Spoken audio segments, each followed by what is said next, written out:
Good morning, everyone, and welcome to today's meeting and those watching online. I would advise elected members and the public that there will be a comfort break during the meeting as necessary and a 1 hour lunch break if required. I'll now ask Kirsten Molly to confirm any apologies and take a roll of attendance. Kirsten. Yes, Provost. We have an apology from Councillor Harry Coates. Good morning, councillors. When I call out your name, if you could please confirm that you're present. So, Provost, we've already heard from yourself. Councillor Ahern. Present. Councillor Bailey. Present. Deputy Provost Baird. Present. Councillor Barnacle. I don't think Councillor Barnacle's in yet. Councillor Liz Barrett. Present. Councillor Peter Barrett. I'm here. Councillor Braun. Present. Councillor Brock. Present. Councillor Audrey Coates. Present. Councillor Donaldson. Present. Councillor Drysdale. Present. Councillor Duff. Present. Councillor Forbes. Here. Councillor Gray. Present. Councillor Illingworth. Present. Councillor James. Morning, Kirsten. Councillor Jarvis. Here. Councillor Lane. Present. Councillor Lyle. Present. Councillor Massey. Present. Councillor McCall. Present. Councillor McCall. Present. Councillor McDade. Present. Councillor McEwen.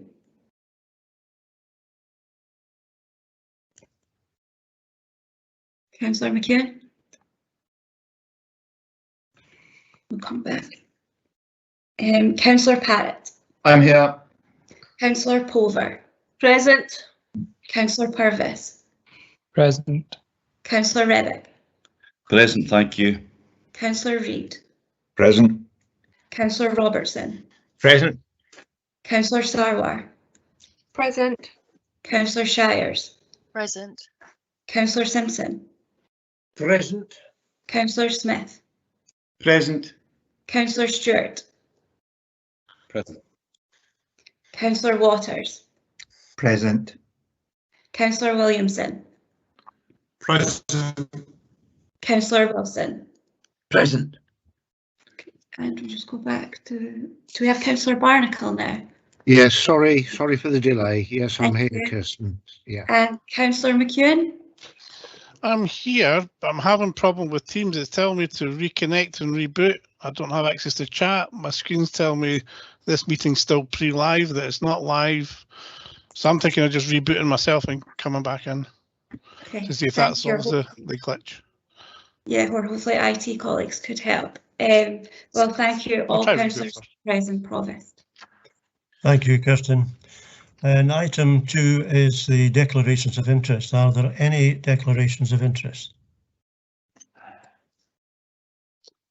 Councillor McCall. Thank you, Provost. I have a non-financial interest as a member of agenda item 6 as a committee member of Tayside Contracts Joint Committee.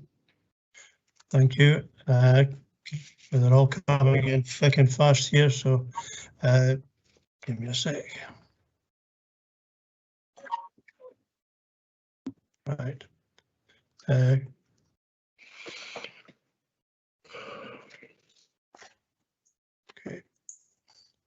Councillor Williamson.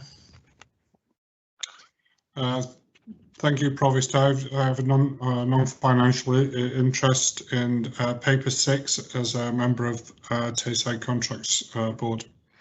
Thank you. Councillor Illingworth. Thank you. I have a financial interest in paper 6, so I will be withdrawing from that paper. Thank you.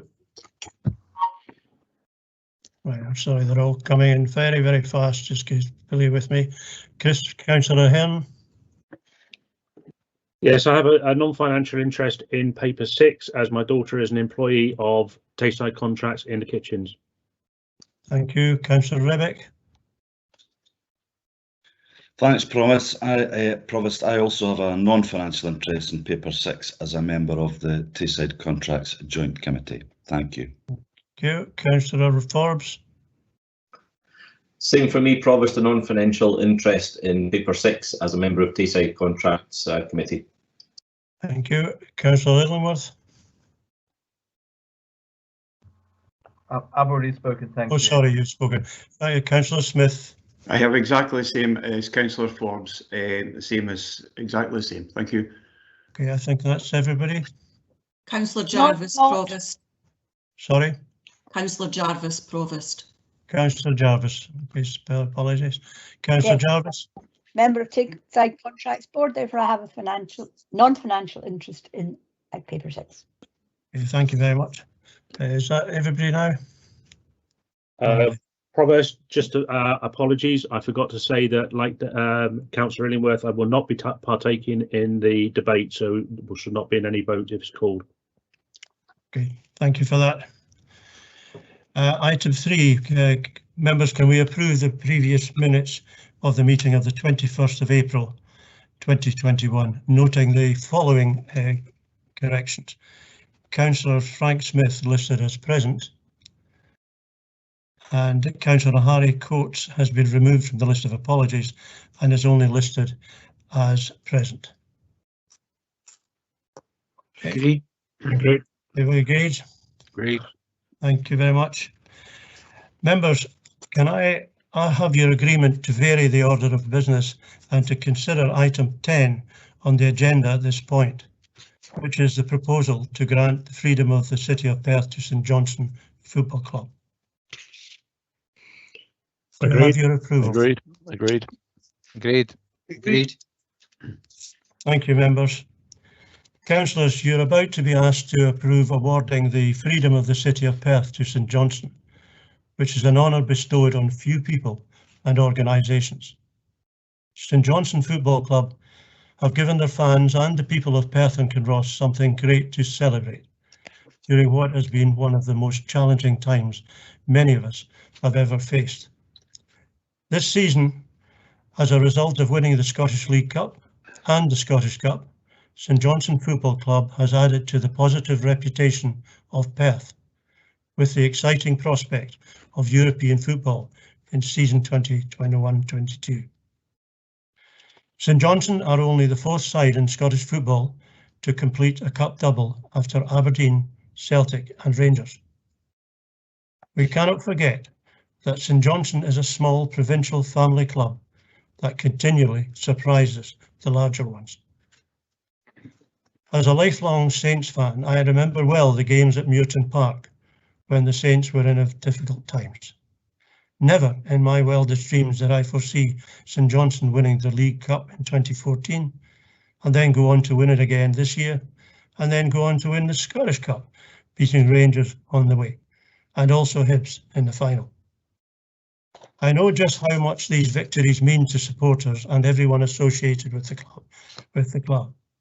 Winning the cup double under such difficult circumstances is truly remarkable, and I congratulate everyone at the club on such a historic achievement, completed against the backdrop of the ongoing coronavirus pandemic.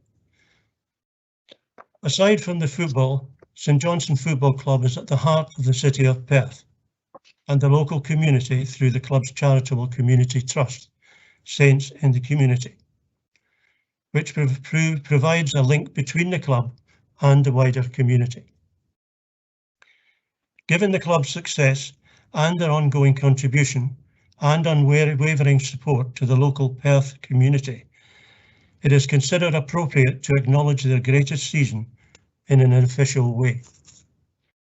This report asks us to consider this by exercising the Council's power under Section 2206 of the Local Government Scotland Act 1973 to grant St Johnstone Football Club the freedom of the City of Perth to celebrate their double success.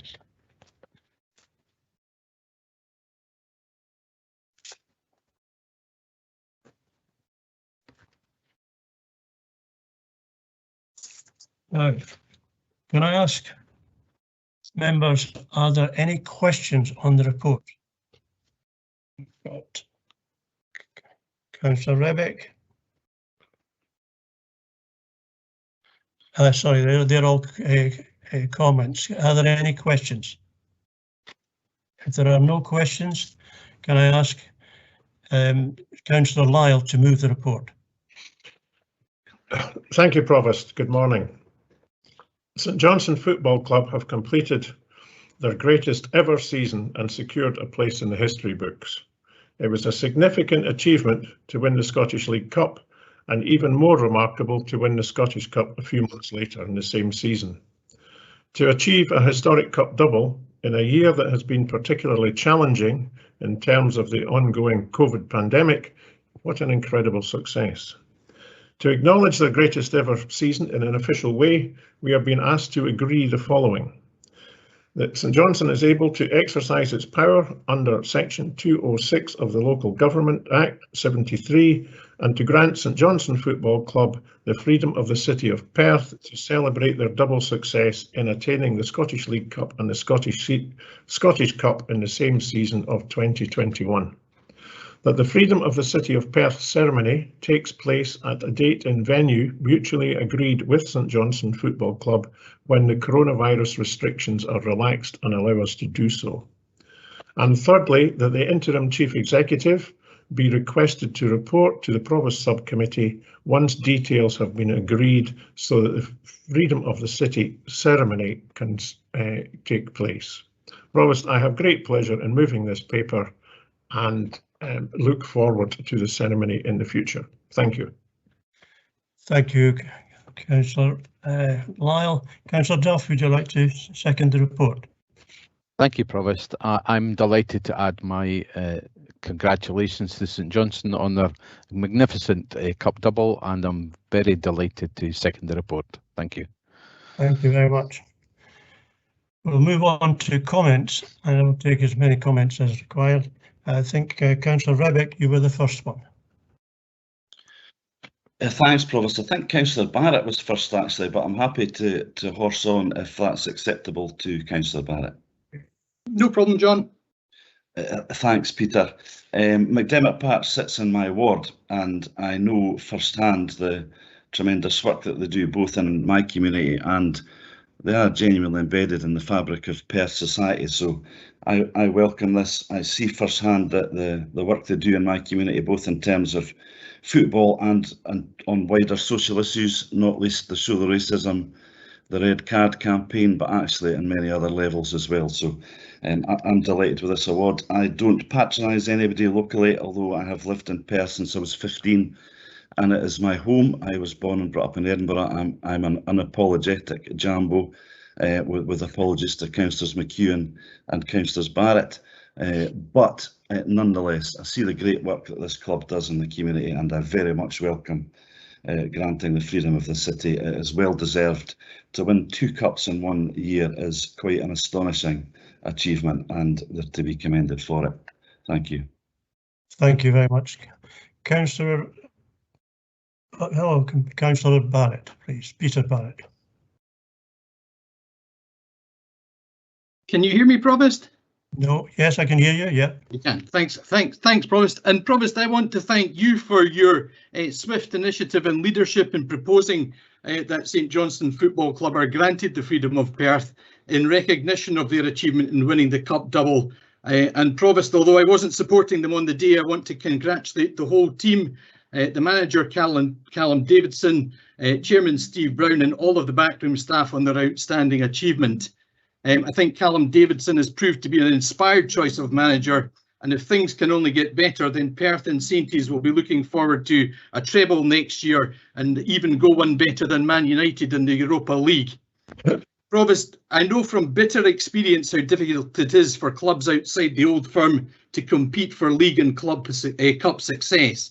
These chances don't come round that often, and to see your team grasp them and emerge triumphant is fantastic for the Saints fans, for our city and our area and sense of civic pride.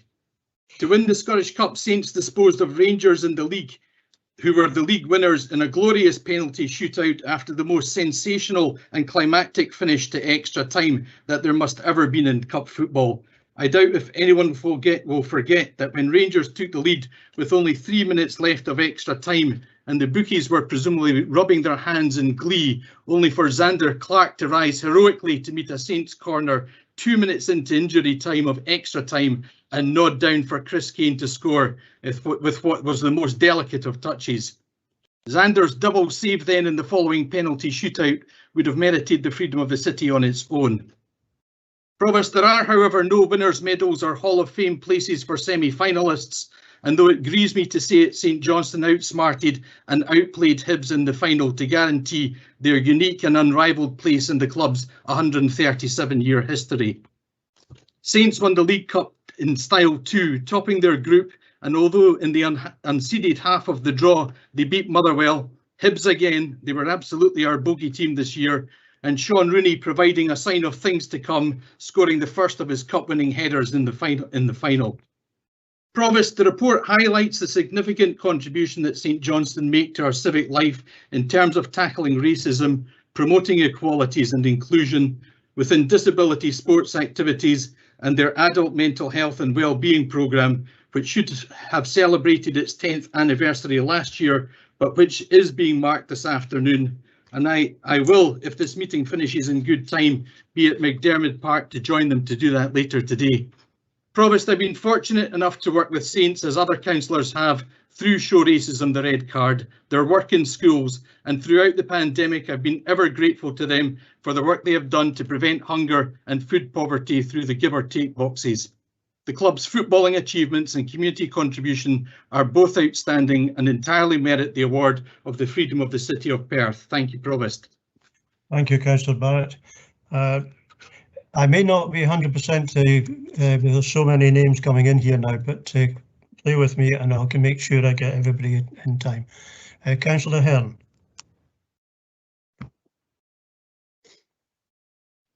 I have not put in for a comment, Provost. Your name's it's up here. Okay. Councillor Barnacle. Yes, thanks, Provost. I really welcome your initiative. Councillor Barrett's said a lot of things, you know, that are so accurate, and I don't wish to repeat on that.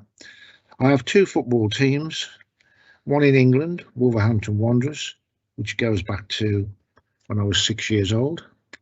And I've supported St Johnstone since the early 60s. I saw them play at Newton Park. Even when I was living in England, they were always my Scottish club. My son was born in Perth and is an avid St Johnstone fan. I think they have done so well this season. Really brilliant performance by the manager and the players. And I'm absolutely delighted to support this. Thanks very much. Thank you, Councillor Barnacle. Councillor Robertson. Thank you, Provost. I'm delighted to agree with everything that's been said so far. It's not surprising that two councillors from Kinross are among those who are welcoming this tremendous award, because St Johnstone is not just a team for Perth, it's a team for the whole of Perth and Kinross. And when you go to McDermott Park, you will actually meet people from everywhere in Perth and Kinross. So it really is our team. I'm just so pleased. I like many others, have supported St Johnstone since I was about 15, I think, and I've always gone to watch them. So it's only fitting, given their huge community contribution and their amazing performance this year, that we've recognised it in this way. And I congratulate you, Provost, for bringing forward this initiative. Thank you. Thank you very much. And Councillor Andrew Parrott.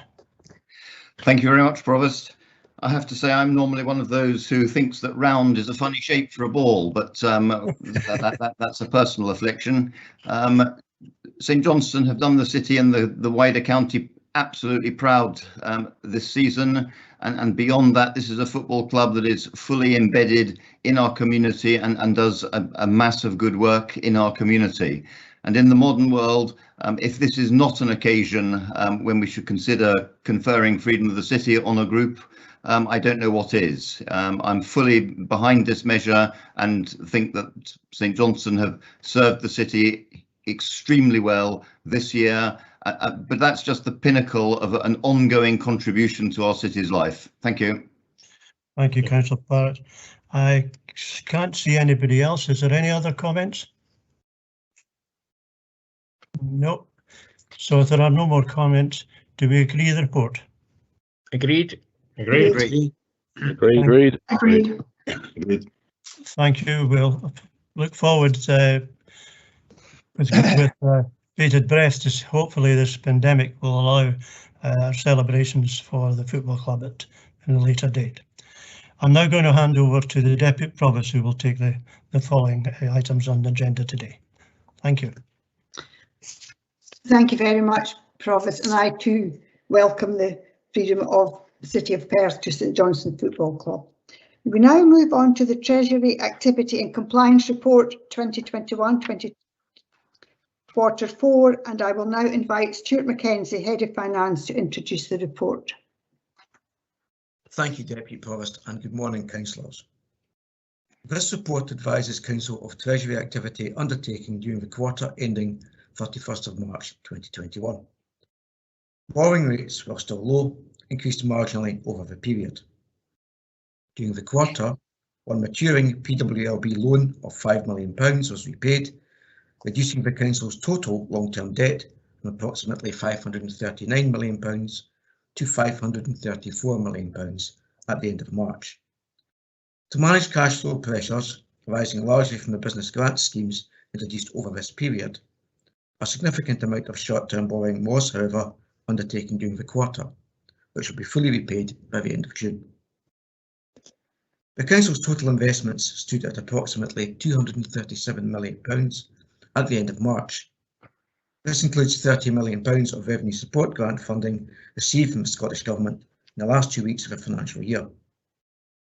Total investment income of £356,000 was generated on investment activity, with overall investment returns lower than in the previous quarter, in line with prevailing market conditions.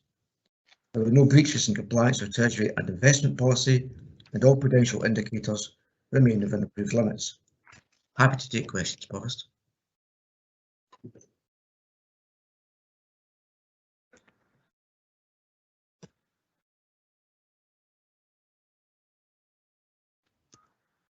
I will now open up to questions. Councillor Donaldson. I have two questions. The first, I think, will be fairly brief, but it's just to ask Stuart.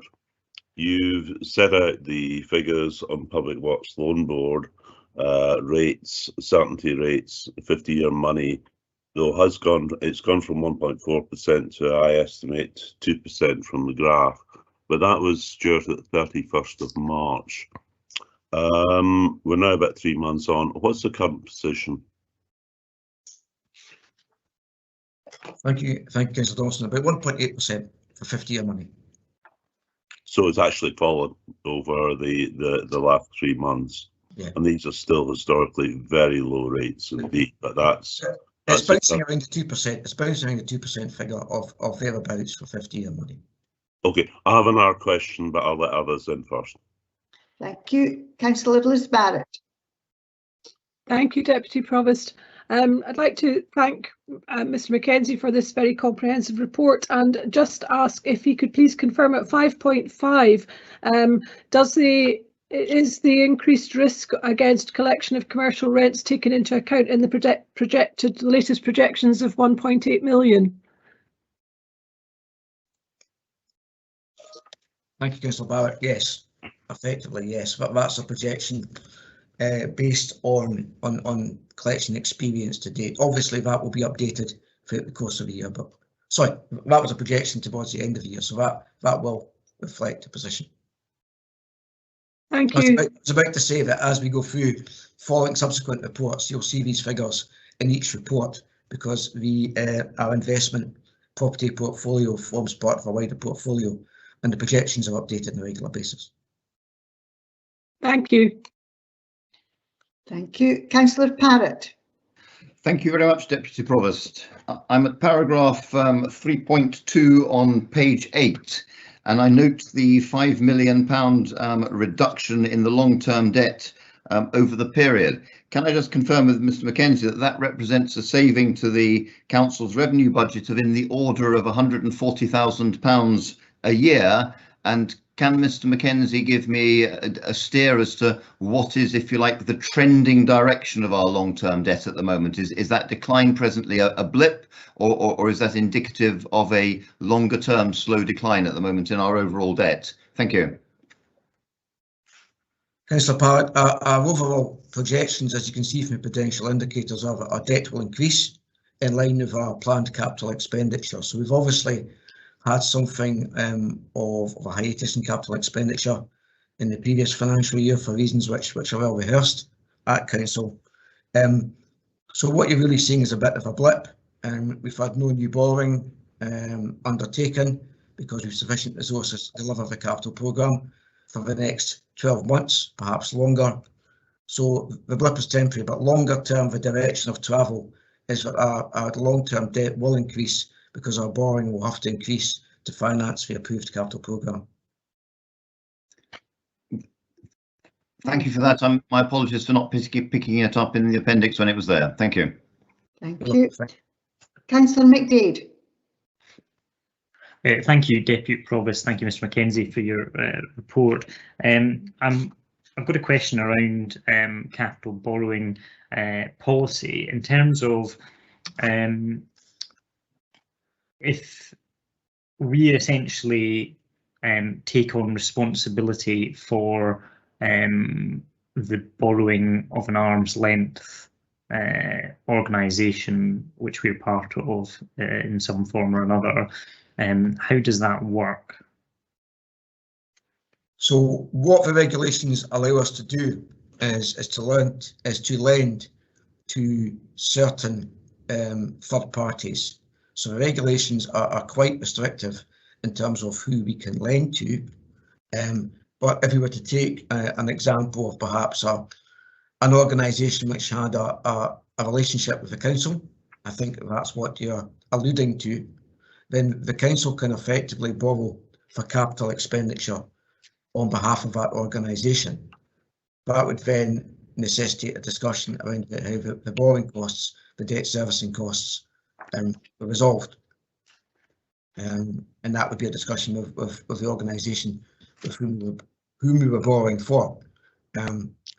I think I can anticipate the scenario that you have in mind, but it would really be an issue, one for discussion with the body concerned in the first instance, and then for elected members to determine how much of that borrowing cost they would wish to support.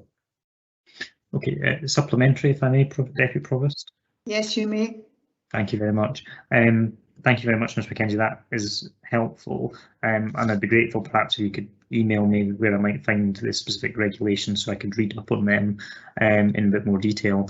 But my supplementary is just to get clarification around, do the regulations allow us to essentially back borrowing that organisation has already undertaken, not new borrowing, but borrowing that already exists?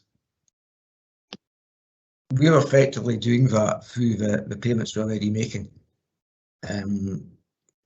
But if, for example, it was an organisation which wasn't an ALIO, for example, another party, then what effectively we'd be doing is providing grant funding to that organisation. And again, that would be for elected members to determine how much support. Thank you very much.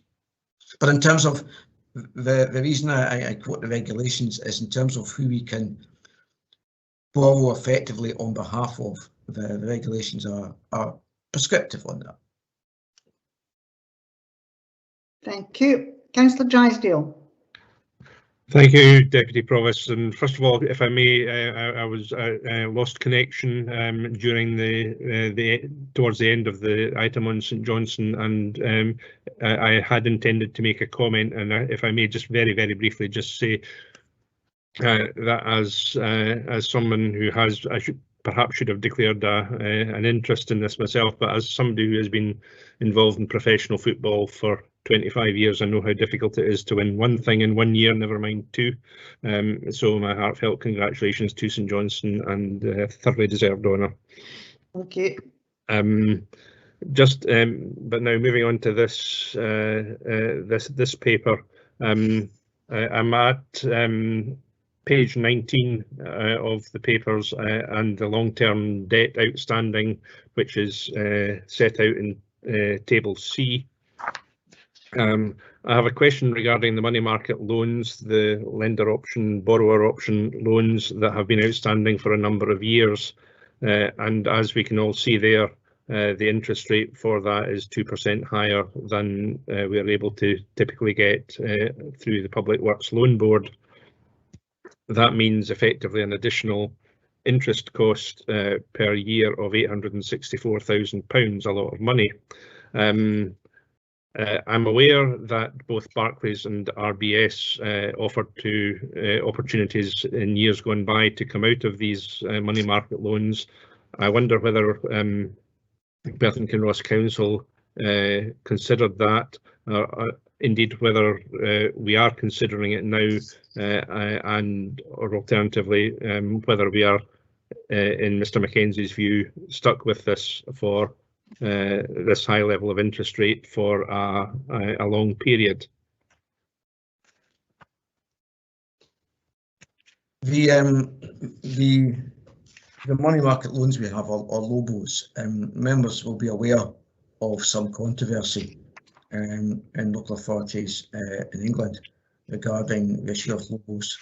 We don't have that arrangement, we don't issue locally. In terms of the interest rate, yes, it is higher than PWLB rates. Everything is at a point in time, of course, and we have historically low PWLB rates, significantly lower than what we've experienced over the longer term, where these LOBO loans were taken out. So over the piece, perhaps the value that you're seeing in the snapshot isn't quite reflecting what we've achieved through the LOBOs. Obviously, we'll continue to look at the situation, but because of the arrangement, it takes two willing sides to effectively arrive at agreement on this. I'm not overly concerned that we're not achieving best value through our lending arrangements in this respect. As I say, it was at a point in time, but we'll continue to monitor the situation. If I may, just a supplementary to that. Yes, you may. Okay, so Mr Mackenzie, can you tell me who these loans are through, and given the ability that we currently have to refinance, if the other party were to agree, would it not be economically sound to seek to refinance at this point? I don't have the information to hand. I'm happy to provide that to you, Councillor Drysdale. In terms of refinancing, obviously there would be a penalty clause which would be incurred, so there would be a cost in that. But I'm happy to provide some background detail on that for you. Okay, thank you. I'd be happy if it could at least be investigated, please. Thanks. Thank you. And the final question from Councillor Donaldson. Thank you, Deputy Provost. On the other side of the equation, and I thought the point raised by Councillor Drysdale is of considerable interest, but can I turn an appendix to investments outstanding? Stuart, it's a question I've asked you before, but it's some time back. But we have, but I ask again because with other local authorities that we lend to, we've seen an increase from 181 million to 213 million over those 3 months. Can I ask just how many local authorities do we have arrangements with? And am I right in saying that the maximum exposure with any one local authority is 10 million? It's about risk. So if I can just clarify, we don't have a limit of 10 million in terms of maximum exposure. So One of the transactions undertaken during the quarter was for £20 million. If I can address the issue of risk, in terms of the risk of default, and I know, and we lend to local authorities, not only in Scotland but also in England and in Wales and in Northern Ireland. In terms of default, there have been quite a lot of commentary about the financial position of local authorities in England. Local authorities cannot go bankrupt. They cannot become insolvent. In law, the only way that that would happen, that they would be wound up, is through an act of Parliament in either the UK or the Scottish Parliament. They are statutory underpinned, and those local authorities which have experienced cash flow difficulties, particularly during the last 12 to 15 months, have applied for and have been granted what's known as a capital direction. In effect, they can borrow to meet revenue expenditure with Treasury approval. So those authorities which have experienced some difficulty have received that support from the Treasury. So we have a significant amount of investments in local authorities. Those will unwind over a period of time. That investment was driven by the fact that the returns in our investment, generally speaking, are the mirror, as you'll know, Councillor Dawson, of borrowing costs. So if it's cheap to borrow, you don't get much back on your money. So we've had a period of investment with our local authorities. There's a huge market for that. The returns were higher than we're seeing elsewhere. That will begin to unwind for two reasons. One, as we progress with the capital programme, that money will be required to support the delivery of the capital programme. And secondly, we're probably going to see equal investment returns from other investment opportunities. But in terms of surety of funding, I think it would be difficult for me to say to elected members that there's anything more secure, despite the headlines in the national press, than other local authorities, because we have a statutory underpinning, which no high street bank or no money market fund has. I hope that provides some reassurance. Okay, just as a quick supplementary, Deputy Provost, if I may, I think what you're saying here is, Stuart, is that any risk is really limited and muted. But certainly from what Councillor Drysdale has said, one can see the linkage here with Lobos, but I understand with Lobos, yeah, I think it'd be useful to get some more guidance on the arrangements there and whether we can unlock from some of those positions. I'm happy to provide some information. That'd be useful. Thank you very much, Stuart, for answering all the questions. Now I invite, sorry, Councillor Barnacle, you have a question? Yes, thanks, Barnacle, Provost. yes. Yeah, thanks, Okay, Provost. It just suddenly occurred to me that I, just on the question of investments in UK banks,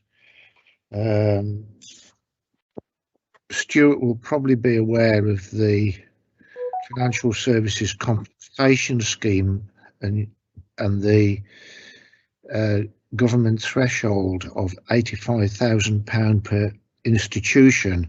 I'm assuming that is taken account of in our spread of investments. Unfortunately, Councillor Barnacle, it doesn't apply to us. Doesn't apply. Okay. It doesn't apply to organisational investors. Okay. I just wanted to check that. Thanks very much. You're welcome. Thank you. Yeah. I see we have another question. Councillor Wilson, you have a question? Deputy Provost, my apologies for the late arrival of the question, but I'm having problems like Councillor McEwen with the chat function. Yeah. Page 8, para 3.3, refers to the bridging situation really in financing because of delay in getting money in to support aspects of the pandemic. To Mr. Mackenzie, is is there any solution to this apart from the Scottish Government advancing money a bit more quickly to us when they know that there's a need arising? And has this been taken up with COSLA at all? Thank you, Councillor Wilson. I mean, I think the issue was particularly acute because of the amount of money which was paid out on business grants and the business grant scheme, many of which were implemented at relatively short notice, and local authorities rose to the challenge. I think that, in fairness to Scottish Government colleagues, they are aware of the issue. If we look in the next paper, you'll see reference to structural funds. Scottish Government officials were at pains to ensure that the money was in the bank before the money went out of the bank. But we normally see during the course of the year adjustments to our grant funding. So we'll be talking in the next paper about additional resources. We've received those resources. Those resources are adjusted for in our grant later in the course of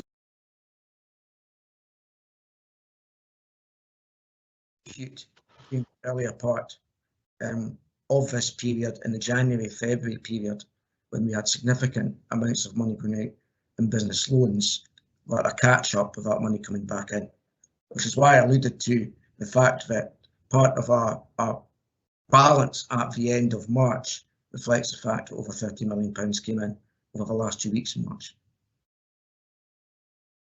Thank you. Thank you very much. I don't see anyone else wishing to ask a question, so I will now invite Councillor Lyle to move the report. Councillor Lyle. Thank you very much, Deputy Provost.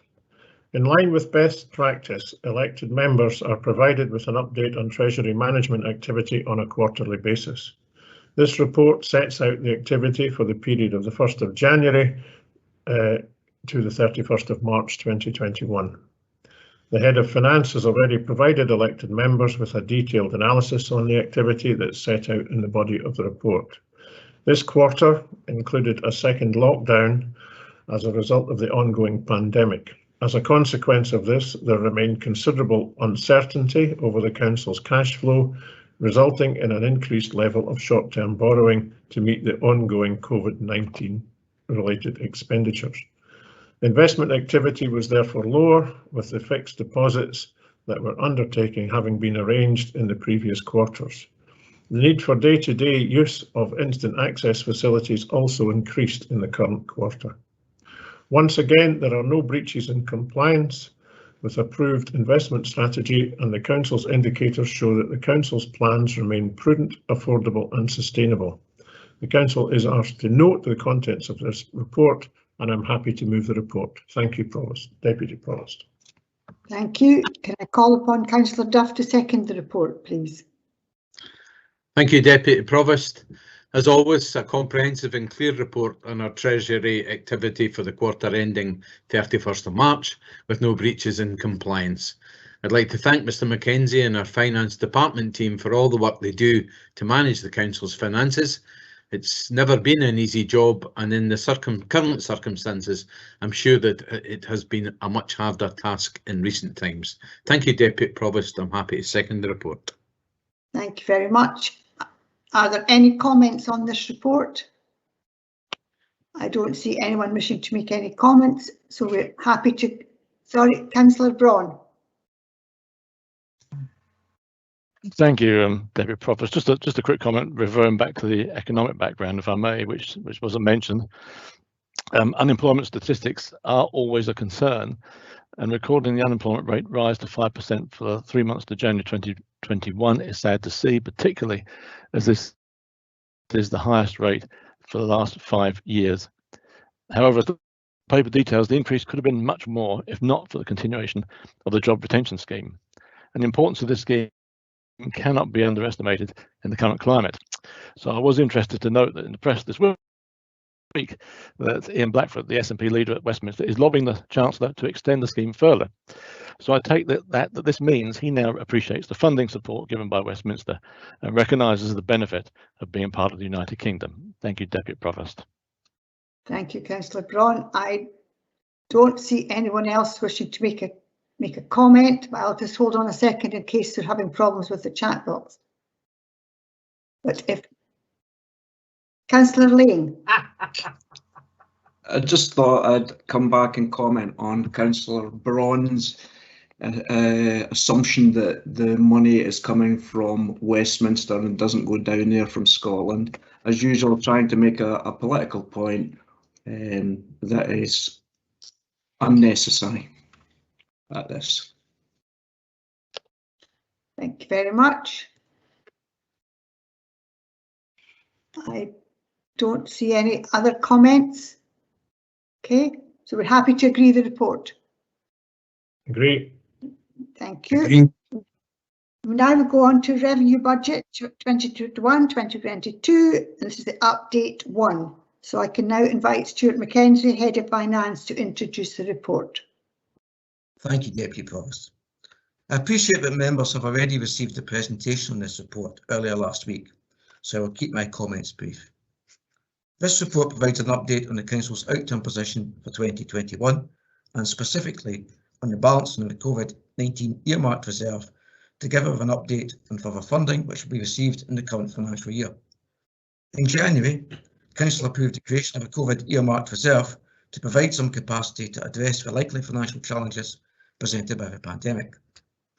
As set out in section 2 of the report, the estimated balance on the COVID earmarked reserve is £23.9 million, subject to audit and before any application of reserves for the recommendations contained within this report. In common with other Scottish local authorities, the Council is holding higher level of reserves at the end of 2021 due to the receipt of significant COVID-related funding from the Scottish Government late in the financial year. As previously reported, the COVID reserve includes £18.4 million of grant redetermination funding for 2021, reflected in the finance circular issued on the 18th of March. Added to this is a net increase in reserves of approximately £3.4 million within the unaudited accounts for 2021, which will be considered by the Audit Committee on the 30th of June. Together with adjustments approved in setting the 2021-22 revenue budget, this brings the balance on the COVID earmarked reserve to £23.9 million. The application of this non-recurring funding does, however, require to be considered in the context of the Council's immediate and future financial sustainability. In considering the future use of COVID's funds, I would therefore draw members' attention to the commentary within the report and the information provided in the presentation on the Council's unearmarked reserves position, the likely pressures on the Council's core revenue and capital budgets going forward, and the investment required to support recovery, the Perth and Kinross offer, and legislative change.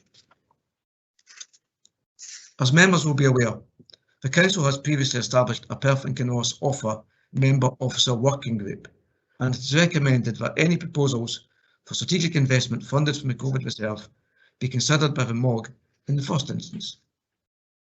Section 3 and Appendix 1 provides an update on additional funding in 21-22, which the Council has been notified of since the last report in March. This includes £3.25 million of additional revenue support and ring-fence grant funding for education recovery, enhanced provision for summer activities, and the expansion of free school meals. A further £21.1 million of Scottish Government funding has also been allocated, of which £18.8 million has already been paid out to local businesses in grant support, and £1.8 million to social care providers to fund a £500 one-off payment to care workers in line with government policy. Section 4 of the report sets out officer recommendations totalling just over £2 million to support the Council's immediate response to COVID and longer-term investment in recovery and renewal. These comprise investment in CO2 monitoring in the learning estate, support for young people, investment in improving how the Council does business in the future, resourcing to help address financial insecurity, and additional support for project development and to attract external funding. Happy with colleagues to take questions, Provost. Thank you very much, Mr. Mackenzie. Open up to questions. First question is from Councillor Simpson. Thank you very much indeed, Deputy Provost, and thanks to Stuart Mackenzie for his usual comprehensive and reassuring report. My question refers to paragraph 3.1 on page 30 and resources, and I wonder if we could have some reassurance that officers consider that we have access to sufficient resources to undertake our core business, including having sufficient number of qualified staff to undertake our day-to-day activities, as well as extra COVID-related items to do with active travel, 20 mile an hour and vaccinations, etc.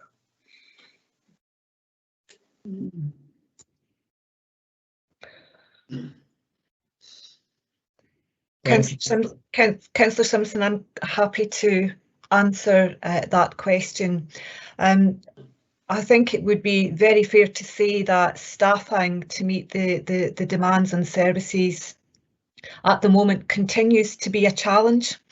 Officers across the council continue to be involved in response and looking ahead to the future, doing what we can to prepare for that. And that remains a challenge, and officers are continually redirecting resources to meet priorities and looking to make best use of the additional funds that are coming forward. And some of the proposals within the report today do recognise areas that we're unable to cope within existing resources. So it's a dynamic solution. We're continually keeping an eye on resources and capacity, and we will bring forward any other proposals to members in due course where that cannot be accommodated within existing staff budgets. Thank you. Thank you. Thank you. Perhaps I should have maybe suggested that if officers can answer the question, they put an A in the chat box rather than me trying to work out who it might be. So my apologies for that. Councillor Robertson. Thank you, Deputy Provost. My question's on section 2.8 of the report. I noticed that under the financial challenges facing the council, the Perth and Kinross offer is mentioned as a financial challenge. I've not actually been able to find out what the actual budget is for the Perth and Kinross offer. Can somebody tell me that?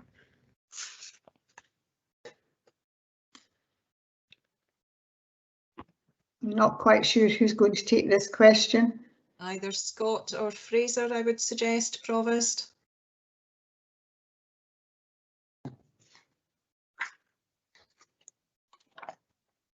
Scott, are you there? Yep, sorry, Deputy Provost. So in terms of Perth and Kinross offer, what has been allocated has been some funding for staffing of round about £400,000 or £500,000, and that's getting people in place. In terms of the next stage, in terms of the offer, that Stuart said earlier on, that'll come through the member officer working group as the plans are developed, and that'll be reported back through the SB&R committee, because that's where we get approval to draw down reserves at present. That's super. So it's roughly about £500,000 just now. In terms of some staffing costs, yes, for over a couple of years. Right, thank you. Thank you. Councillor McDade. Thank you, Deputy Provost. My question is around the recommendation at 5.42. Approve the process set out in paragraph 2.14 above, in that issues identified by elected members in relation to potential investment from, lost the end of the paragraph, but this is about it going to the MOG, and it says consideration, which is a word that's open to interpretation from my point of view. So in terms of when we say consideration, does that mean that they will just discuss it, or is the MOG becoming an approval process in this? I'm happy to take that question. You don't know, I can confirm, Councillor McDade, that it is just, you know, sort of for discussion, that the MOG, and none of the MOGs are ever going to be, or currently, you know, sort of decision-making bodies. Thanks, Interim Chief Executive. Thank you. Thank you. Councillor Donaldson. Thank you, Deputy Provost. As last time, I have two questions. The second is on the project feasibility fund and the circumstances surrounding that. But first of all, could I ask, it's a question I asked at the briefing session about, what was it, 10 days ago or so, but it's on 2.1, pay negotiations for 21-22 are currently underway. Our own council's assumptions are a broad settlement of 3%. If the overall settlement, and this doesn't include teachers, if the overall settlement was to come out at 3.5 or 4%, how much of a pressure would that be?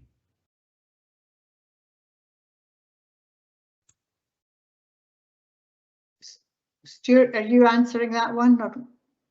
So I'll perhaps address the financial implications, and my colleague Karen Dawson may want to say a little bit more around the overall nature of the discussions. Elected members will be aware that the existing 3-year pay settlement with the trade unions came to a conclusion last year. So negotiations are ongoing. And 1% is going to cost us, roughly speaking, around about £2 million. Effectively, that's what the impact would be. Okay. And obviously 0.5% is 1 million pro rata. Yeah.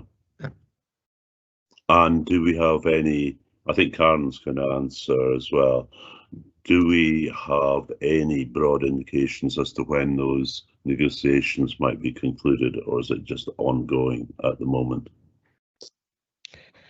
Councillor Johnson, the negotiations are ongoing. There is a further discussion at the COSLA leaders meeting on Friday of this week, but there is no resolution in sight, and Scottish Government have indicated that there is no additional funding from them for the pay negotiations within local government, and therefore COSLA leaders will be considering their position further on Friday of this week. Thank you. Okay, thanks. Councillor Waters.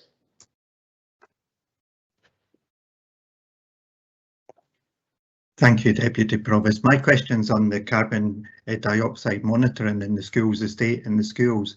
A very welcome move, and one that will hopefully provide safer environment for our children. Not only with coronavirus, but just in general, and hopefully lead to less absenteeism in school. My question is around as we approach level 0 within Scotland, with the potential of opening up our offices within the council. Has any work been done to look at the benefit of CO2 monitors within our offices to provide a safer working environment for our staff as well, especially offices that may be busy or more constrained space-wise? Thank you.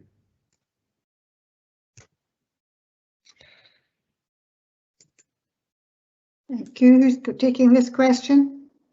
Councillor Waters, I'm not sure. I'm looking to see if there's anyone within the meeting who is from property, but I don't know whether Karen can answer or.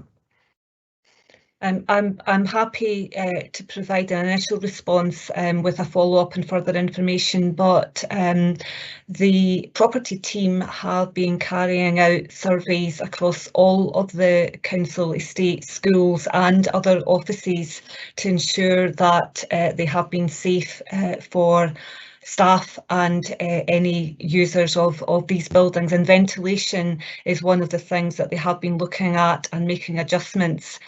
As to whether carbon monoxide devices are required, I don't have a status on where they may have been deployed and whether that's under active consideration, but I can give an assurance that ventilation has been a matter that we have looked at and will continue to look at in future, and I'm happy to provide further information on the position in respect of carbon monoxide monitoring beyond that. Sorry, carbon dioxide monitoring. That's I knew what you meant. That would be absolutely welcome. It's important. You know, the science is definitely going in the direction. You know, it's an excellent way to monitor. You know what air we're all breathing in. It's already been breathed in. as such, and it would be good to see that seriously looked at throughout all council buildings, so we're all in a safer place going forward. Thank you. Thank you. Councillor Shires. Thank you, Deputy Provost. My question is on 4.6 on support for young people, and it's alluded to in the report that there's partnership work being done, and it refers to universal partners. My question was, did that include the NHS and the Health and Social Care Partnership? Because having seen the work that the youth engagement teams do out in Perth on a Friday night, I was really struck that actually, you know, we can invest this money in activities, etc., but there's an awful lot of well-being issues that are being uncovered by these teams, which will then need to be addressed by healthcare professionals in supporting them with mental health, etc., as a result of the lockdown. So officers might not know the answer to this, and it is kind of alluded to in the paper, but has additional funding been given to partners in order that they can then play their part, and it sort of completes the jigsaw on this? Thank you. Sheena is going to answer this question. Thank you, Deputy Provost. I can confirm that there are additional monies available to support mental health and wellbeing, and those are being used to include a range of partners in providing that kind of support. And so any signposting from the support for young people activities is able to go to those other partners to help support beyond just the initial identification of any issues, Councillor Shires. Thank you very much. Councillor Liz Barrett. Thank you, Deputy Provost. My question follows on from the question from Councillor Shires. I warmly welcome more resources for positive engagement and fun for young people. Great to see the word fun in a revenue report after so many difficult months. I just wondered if officers, probably this is again one for Sheila Devlin, just to confirm that the 397,000 revenue support grant at 3.1 is targeted at particular groups, and the additional 100,000 that we're talking about in 4.7 will enable us to extend this to more of our young people. And just what sort of thing is included in the 100,000, please? Thank you, Councillor Barrett. I can confirm that the two sums of money are quite distinct and separate. The £397,000 that you mentioned was our share of £20 million of money that's been available from the Scottish Government for summer of fun and play activities for targeted groups of children and young people. And the money that's mentioned in this report, the £100,000, is about outreach, social and youth service work out across the inches in the streets, not just in Perth, but actually in a number of our localities as well, which is our youth services colleagues engaging directly with young people who are out and about late afternoons and into the evenings, and trying to provide them with support and redirect them to other activities. Thank you. That sounds excellent. Great to hear everybody working together. Thank you, Sheena. Thank you. Councillor Donaldson. Thank you, Deputy Provost. I said I'd ask about the project feasibility fund as on 4.18. Can I ask first of all, and I may have a supplementary, just how many projects is this likely to cover? It's to ensure that projects are shovel ready. And will councils be informed of where these feasibility studies, in what areas they are being carried out? Thank you. Find someone to answer this question. Fraser Cross. Fraser. Answer them. Yeah. Thank you, Deputy Provost. Really, the focus, or rather the number of projects, will very much depend on the nature of the projects and the values attached to those. So it's difficult at this stage to put a number, an indication of the number of projects that will be taken forward as part of this. We would anticipate that in supporting the economic wellbeing plan, that a number of projects will come in support of that particular area. Okay, so there's no real clarity at the moment.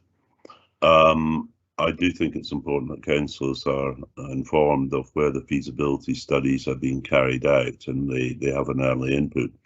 Could I ask Stuart though, and I think it will be he who will answer this. I'm not going to do like Councillor Braun and score political points. I could go on about Scottish Government funding and what's been provided. There's also the UK funds, the Levelling Up Fund, the UK Share Prosperity Fund. What indications have we had yet from the UK government? And these funds are paid for by Scottish taxpayers, as Councillor Ling pointed out. But what indications have we had so far of the criteria and the eligibility for PKC to receive funding from that source, and how will it align with existing funding? Thank you, Councillor Donaldson. I don't know if my colleague David Littlejohn is with us. David's team have been involved closely with this than I have, so David perhaps has access to that information. But what I would provide Council with reassurance on is where part of the challenge we have at the moment is about capacity, and part of the reason for this request is that feasibility studies, which often allow us to prepare a more substantial bid, sometimes at fairly short notice for these funds. That's been the experience to date. We can't capitalise that because we could only incur capital expenditure if we have a confirmed asset.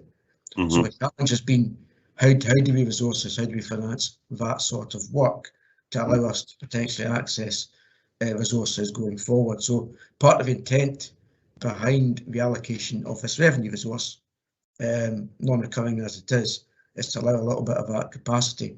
But in terms of the detail of our eligibility and access to those funds, if David isn't available, perhaps we can get a response to you from one of his team. Councillor Donaldson, David isn't available. I've just checked the meeting list. My understanding is that the Levelling Up Fund and the Community Renewal Fund are precursors for the UK Shared Prosperity Fund, and we're still awaiting information in more detail behind that. So we are still waiting to get information on that. On the UK Shared Prosperity Fund, but the information in terms of the Levelling Up Fund and the Community Renewal Fund, in terms of the priorities and the kinds of projects that could come forward is available, and we can get that circulated to all elected members. I think that would be helpful, and it would be quite useful either as a briefing paper on exactly what the criteria are, okay, and also how it does align with existing funding. Thank you. Councillor Ring. Thanks, Deputy Provost. It's in relation to an answer to a previous question about the schools from Karen Donaldson. I was just wondering, it was mentioned there that there's been a safety audit basically done by the property team. I was wondering, can I get reassurance that no school safety issues have been reported by anyone, and all the schools have had a clean bill of health, please? Councillor Ling, I don't have all of that detailed information to hand. I can ask property to provide a more detailed response, but I know that this is a dynamic process, and as any buildings, including schools, are reoccupied, that health and safety issues are identified and reported, prioritised and dealt with. As you know, the council takes the health, safety and wellbeing of its staff and service users very seriously, and we have processes in place to ensure that these matters are dealt with. I'm wondering whether Sheena Devlin has anything else to add, given that your question was specifically in relation to schools. Sheena. Councillor Ling, in relation to your question, before any of the schools reopened after extended periods of closure, there was a full health and safety audit and checks undertaken on all of our schools, and there was a set of criteria that needed to be met for the schools to reopen safely, and then the risk assessments put in place based on that, and that happened in all of our schools. Thank you. Thank you. Deputy Provost, I just thought there'd be somebody from property present as we're moving into the next paper, which is to, obviously to deal with the school kitchen. So I find it surprising there's nobody from property available. But I take it from the answer that there was no issues reported, and I'm very glad to hear that there was nothing came forward from any of these reports, unless there's somebody from property there that could maybe add to that to give me further reassurance. There's no one there for property at the moment, but they will be there for paper 6. Perhaps we could hold that question over then till they appear. Well, yes, it's going to be a simple answer, but we do not want to start mixing up lots of papers, or we'll end up in a bit of a mess here. So if the question can be answered simply, yes, I will allow it. Councillor Liz. Thank you. Councillor Liz Barrett, you have a further question. It's just looking again at sections 2.15 to 2.14, where Councillor McDade raised the useful question about what is the meaning of consideration. At the briefing to elected members last week, which was very helpful, there was a proposal to amend the financial regulations to extend the authority of the interim chief executive. Please could officers confirm that that's now not being brought forward? I'm happy to take that. Deputy Provost, yes, that proposal is now not being brought forward. Any recommendations, any urgent recommendations on the application of the COVID reserve will be dealt with by an executive sub of SPNR. Normally, any application of reserves are dealt with by SPNR as part of the overall management of the council's in-year budget. Thank you, Stuart. I couldn't spot it in the papers. I just wanted to check I hadn't missed it. Thank you. You're welcome. Thank you. Thank you. Councillor Parrott. Thank you very much, Deputy Provost. I'm at paragraph 3.1 on page 31. I note there that there's a revenue support grant of just over £750,000 for the expansion of free school meals in 21-22. And I'd be grateful to know, if you like, exactly how those funds are being targeted. Thank you.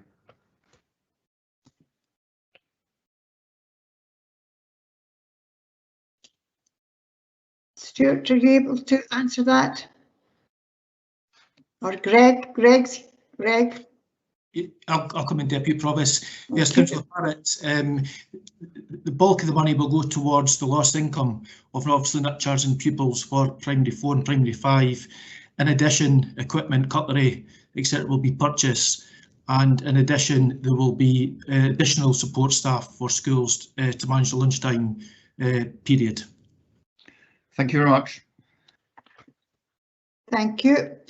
Now Scott Nichol is at the meeting, so he will be able to answer Councillor Laing's question at this point. So Scott, if you're ready to answer the question, or perhaps Councillor Laing would like to ask his question again. Thanks very much, Deputy Provost, and thanks for indulging me to get an answer. Scott, there was a question earlier and an answer from Karen Donaldson, and it was relating to the school safety and an audit that was done recently. So I was just wanting to confirm that there was absolutely no major, or even if there was many minor things put through the were found during that audit, and every one of them that were the issues that were raised was dealt with before the schools opened, and we are currently at a clean bill of health. I was just wondering if you could reassure myself and the people of Perth and Kinross that that's the case. Thank you. Well, yes, I can give that reassurance. I mean, obviously we have, maintenance officers, and we have a maintenance department that deals with any issues in the schools, and are dealt with, either through audit or through calls to the help desk.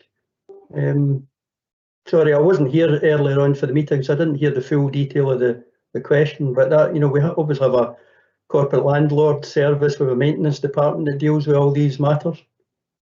I was just wondering if any issues had been reported at that audit. That was all I was asking, but your reassurance that there was none is fine. Councillor Lane, can I just ask for clarification? Are you talking about any audits that were done as a response to COVID or any other audits? No, it was just the one that Karen related to, that there was an audit done. I'm not exactly sure what was done. It was in response to her response. Councillor Lang, the response I provided was in relation to checking ventilation in schools for CO2 monitors. The checking of ventilation was part of the audits that were carried out as part of the return to schools. The ventilation strategy that is based on Scottish Government guidance has been implemented across all of our school estates. And the recommendations within this report here is to fund the installation of CO2 monitors in accordance with that strategy. So that was the context within which I mentioned the audits as part of the CO2 monitors issue.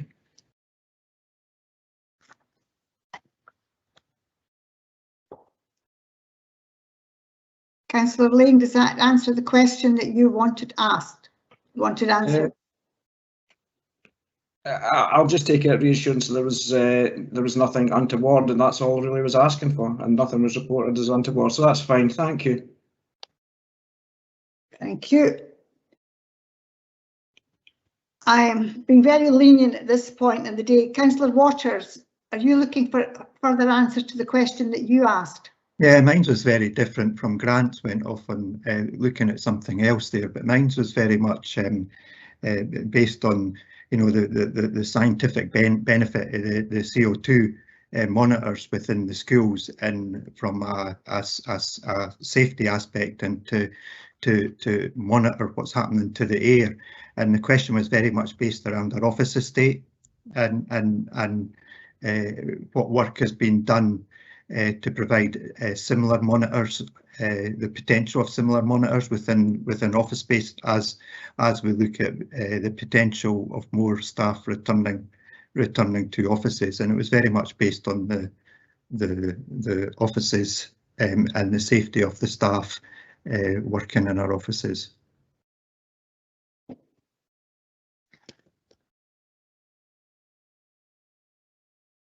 Scott, can you add anything to what is the question? I feel we're actually straying from what the questions we had in the paper. We're beginning to stray into other business here.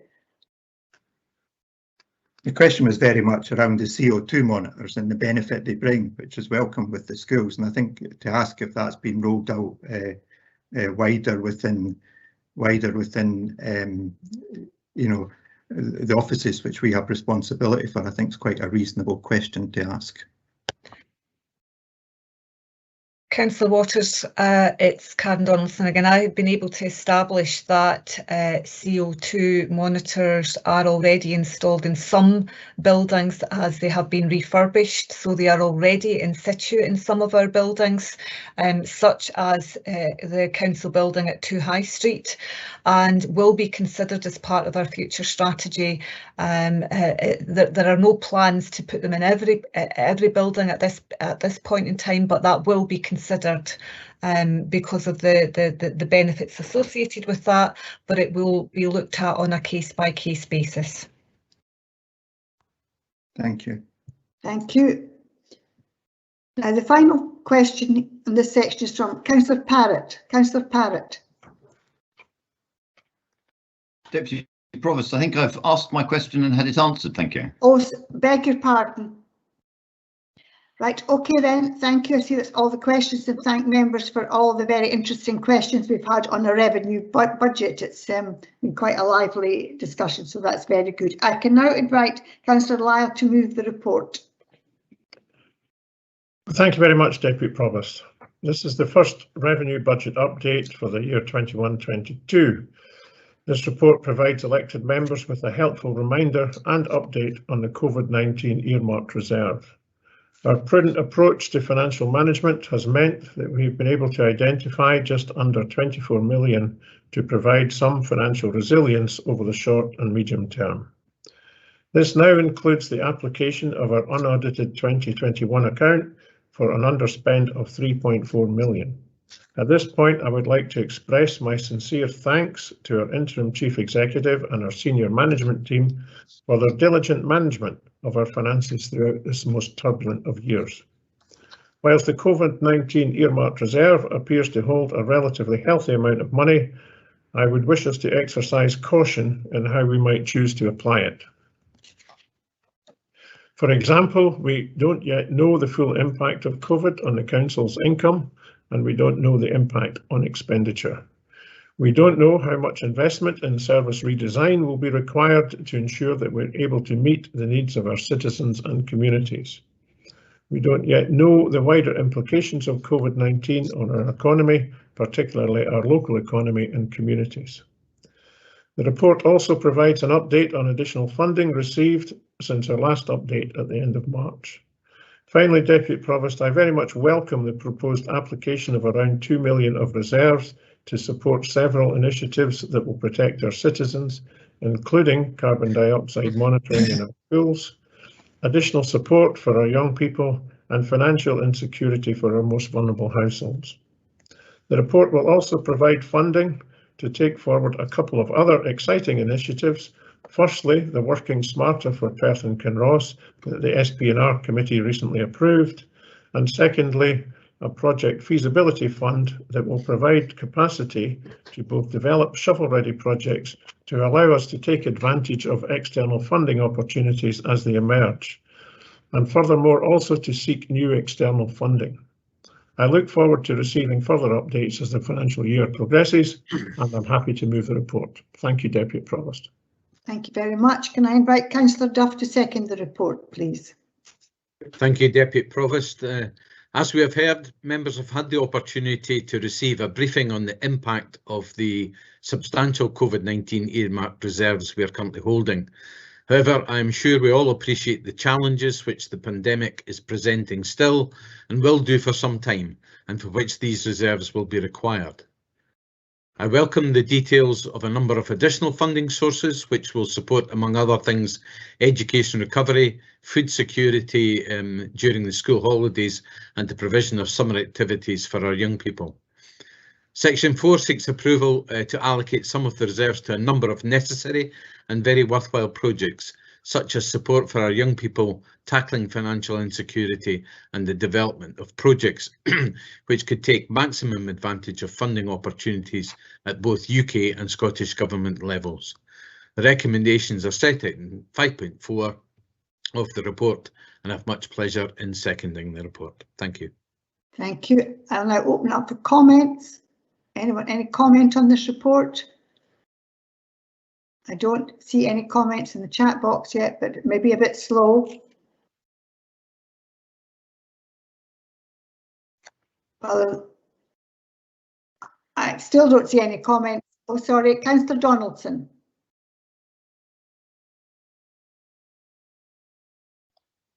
Thank you, Deputy Provost. Yeah, it's really just to amplify my earlier point on the project feasibility fund.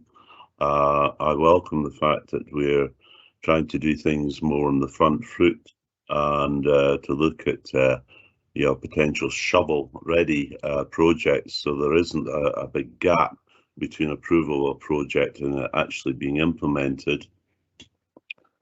Unlike Councillor Braun, I'm not going to go on endlessly about the funding sources from the Scottish Government, and I'm sure there will be more to come, and we want to utilise those. On the UK funds, I certainly, and I've got a commitment here that there's going to be a briefing paper or information provided to councillors to provide for greater clarity.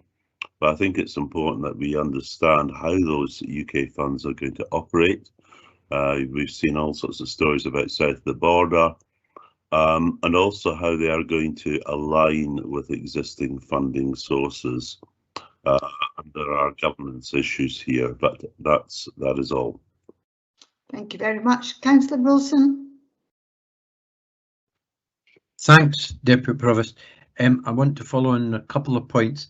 The first one is, firstly, I welcome the report and the recommendations within it and support them. Secondly, the point that Councillor Simpson raised about staff resources and pressures on staff. I hope that the political administration will be looking at that and addressing that in the weeks and months to come, so that we might get further information on what can be done to help assist our staff in the very vital tasks that they're carrying out. To understand, I mean, this is by no means over, is my reaction to the COVID situation, and there's going to be a lot of hard work to be done, both in dealing with the consequences of COVID and the future recovery and renewal process. And I hope that we will be looking and considering how we can, as a council, help further. And the third point is in relation to funding. I don't really care terribly much if the money comes from Westminster or Holyrood, as long as we get it and it helps support our objectives and our purposes, and that we get our share.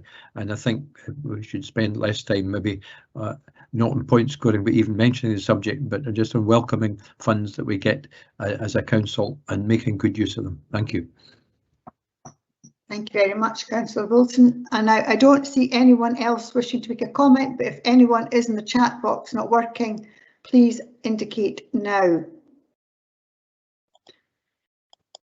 I see no one requesting to make a comment, so I'd like to thank you for your comments, and we're happy to agree this report. Agreed. Agreed. Thank you. Now, I suggest that we have a 10-minute break from 11 o'clock until 11:10, and we can resume paper 6 in 10 minutes. So please mute your microphones at this stage, and perhaps turn off your cameras if you're moving away from your screen. Thank you.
Councillors, are we ready to continue?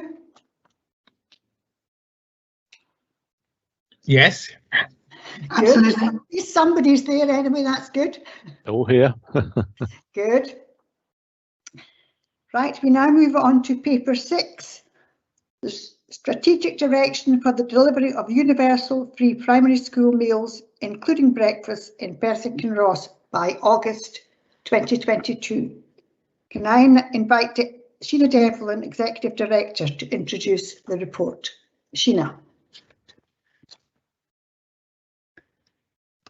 Thank you, Deputy Provost.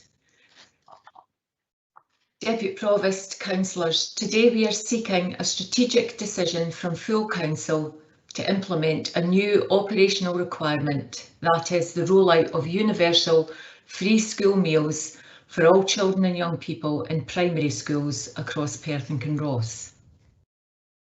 The report sets out the current model of school meal production and outlines a range of considerations that need to be addressed for the council to deliver the additional number of meals that will be required. We fully acknowledge that the recommended model proposed in this paper was not approved by council in September 2019. Following that council decision in September 2019, a MOG was established and work was progressed in line with the council position, which was that a working group be established which will draft a framework action plan to help secure continuous improvement in service delivery, greater efficiencies and a higher uptake of school meals. The working group undertook a range of tasks and activities as agreed at that MOG and shared updates on progress with the MOG. The last meeting of the MOG, which the working group reported to in person, was in December 2019, with further information about progress made being shared by email in February 2020 and then again in March 2020. From early in 2020, council resources were diverted to respond to the COVID-19 pandemic, and much of what might be considered to be the day job for all working in public services changed dramatically. We continue to be engaged in much response work alongside preparing for recovery. However, from the time of the council meeting in September 2019 to this point, a number of things have changed. The impact of the pandemic is felt in many ways for our children, young people, their families and their communities across Perth and Kinross. The rollout of universal free school meals into primary 4 commences in August 2021. The models proposed offered the opportunity for an increased workforce locally, and the take-cuisine model of delivery of meals is now operational across Angus and Dundee. Given these points, the recommended proposal is considered to be the only operational solution which meets these new requirements for delivery in a materially different context and time. Colleagues from Education and Children's Services and the other council services and Tayside contracts are here, Deputy Provost, to respond to any questions. Thank you.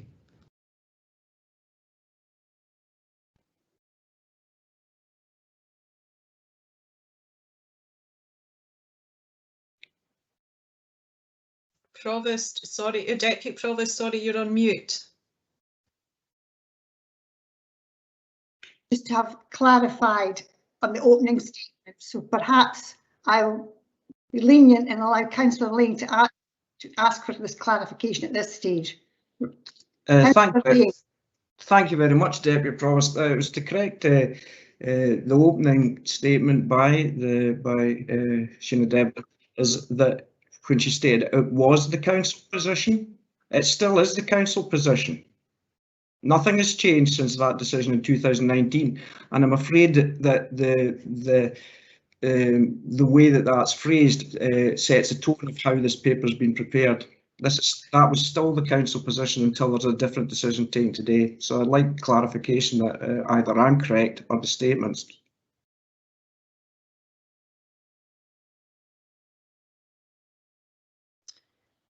Is this a point of order, Councillor Lane?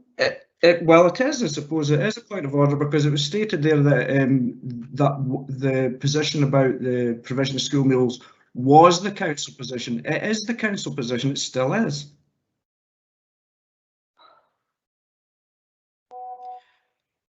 Deputy Provost, I'm happy to come in here and provide some clarification I think the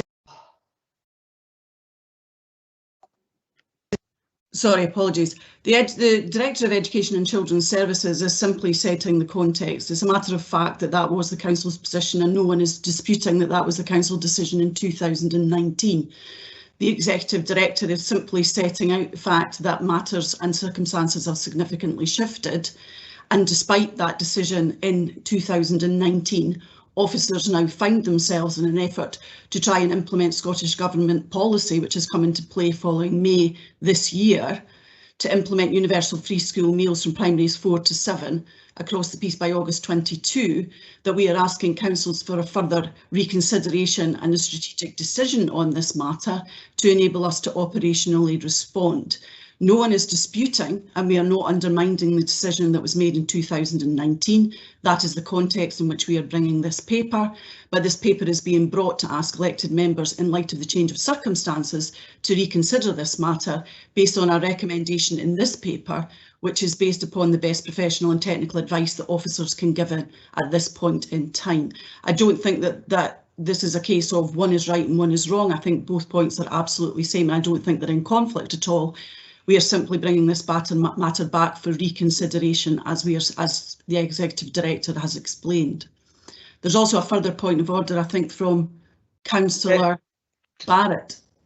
Excuse me, Deputy Provost, I'm just asking, until the vote today, what is the current position that we have as a council regarding the provision of school meals? The current position at this moment in time? At this moment in time, the current policy decision of this council is as per the decision taken in 2019. That point is not denied. What we are seeking today is to ask you to reconsider that position in light of fresh circumstances. But the policy position of this council is as per stated. That is the question I asked. The only question I asked, without everything else that's been added in there, was I think it was an unfortunate choice of language to use was the council position. It should have been is the council position. That's the question I'm asked. Perhaps the position was then it was the decision and that remains the council position. I hope that clarifies that for you, Councillor Lane. And I think there's another point of order, Deputy Provost. I think Councillor Barrett has taken his down. It's no longer a point of order. Okay, that's fine. So now hopefully we can over to questions. Excuse me, Deputy Provost. I put a Q in the chat box and I put a comment in the chat box, but you haven't acknowledged it. So I'm just wondering if my chat is not working. Excuse me, Councillor McCall. I was just about to say your question was the first question following Councillor Lane's comment. So I was going.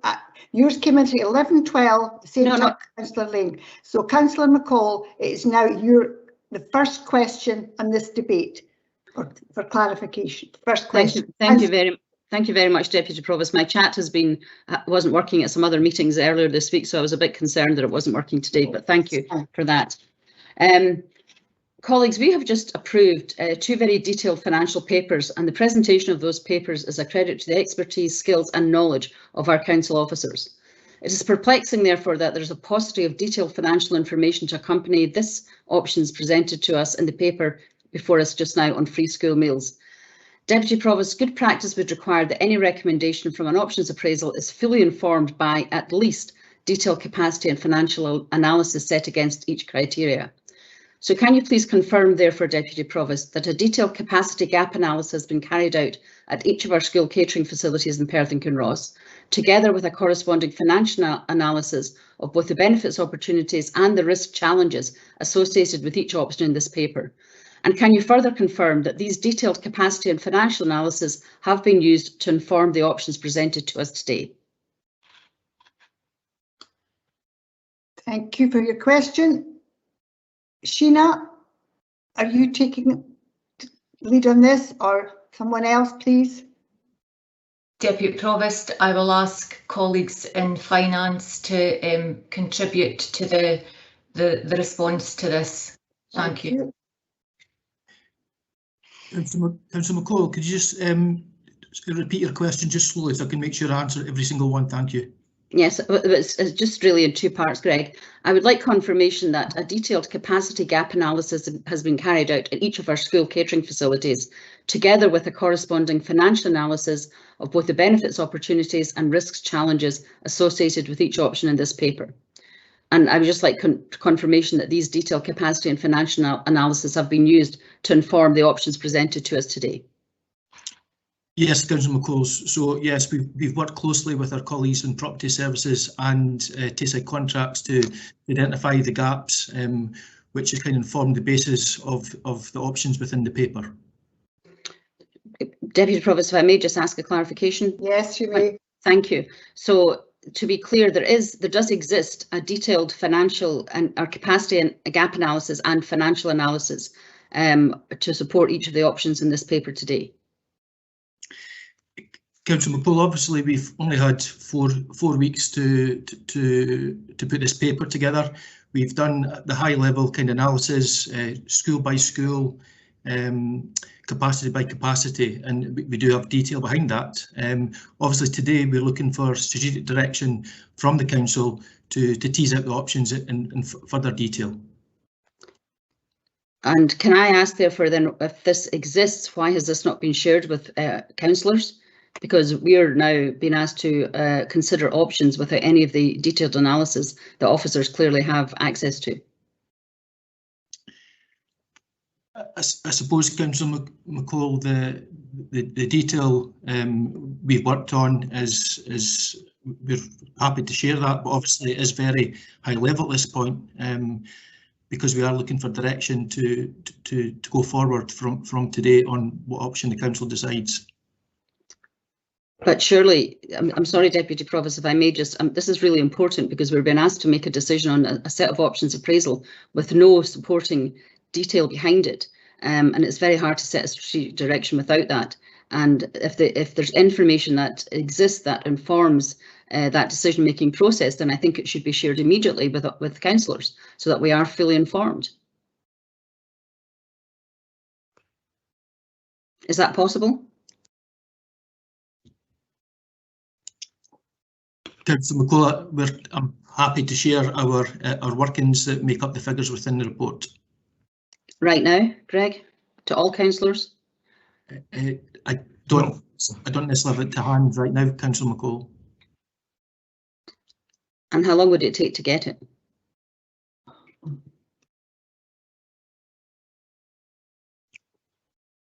Not very long, Councillor McCall.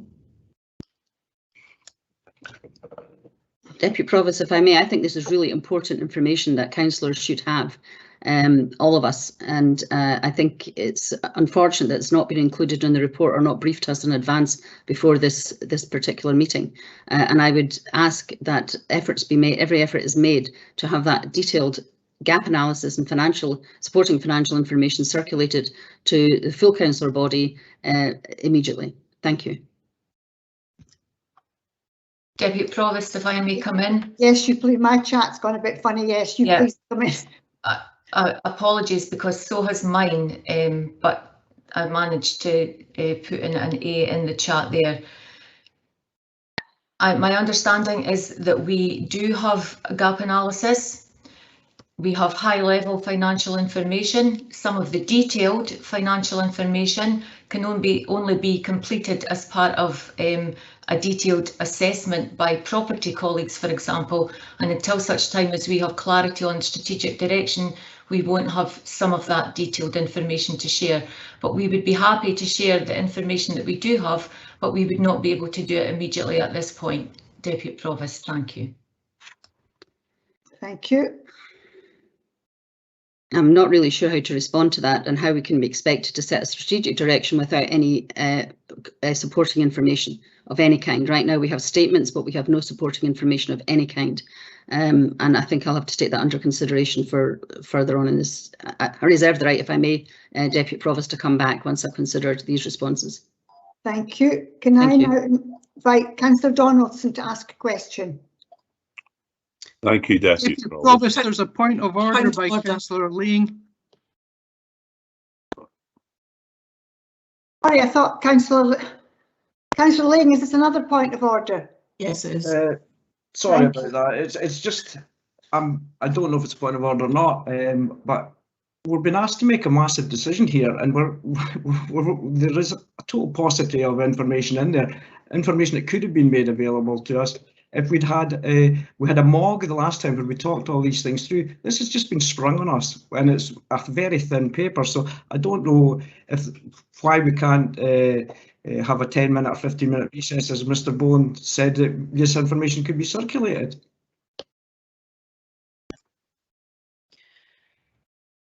Deputy Provost, could I perhaps come in and just make absolutely clear what the position that officers are in and the question and the matter that is before us? We have the information that we had previously in terms of the physical requirements of our current production and dining staff, because these were things that formed part of the paper that came to Council in 2019. We heard from the Executive Director of Education and Children's Services that, as per the instruction of Council in 2019, work then commenced to look at possible alternatives to a CPU model, which was then handed over for consideration at the MOG, and that was duly undertaken. 2 meetings of the MOG took place where relevant information was shared. A third MOG was cancelled, but papers were circulated and responses were sought, and further chase up of so work was being undertaken right up to the point in which, as a result of the pandemic, we went into lockdown and the world changed. So in terms of the work that officers had planned to do to explore and find the detailed information about alternatives, that was all put on hold as we fought to manage a public health crisis. Fast forward approximately 15 months, and as of May, we now have a very laudable and well-intentioned policy from Scottish Government to make sure that children in primary school all have access to free school meals. That policy came into place in May. This is June, and this is the last council before we go into recess. And this is expected to be implemented in the first phase by August return. So no, we do not have all of the detailed work, but we do know that our current infrastructure cannot deliver the national policy within the timescales. So we are asking you to help us resolve the issue of this requirement, given the operational imperative to provide free school meals for children in primary 4 come August, children in primary 5 come January, and for the whole primary school population by August 2022. The detailed work that you are speaking, that you would ordinarily, and rightly so, would expect before you were being presented with options like this, hasn't been done and cannot be provided. But what we do know is that our current infrastructure cannot deliver on that national policy imperative within the timescales. We know that for a fact based on the work that was done for the 2019 paper. This is not an ideal situation. It's not an ideal, and trust me, officers do not want to put elected members in this difficult position. But we have no option. We have a national policy directive. We have a willingness, I'm sure, that's shared by all to make sure that all primary school children do get access to free school meals.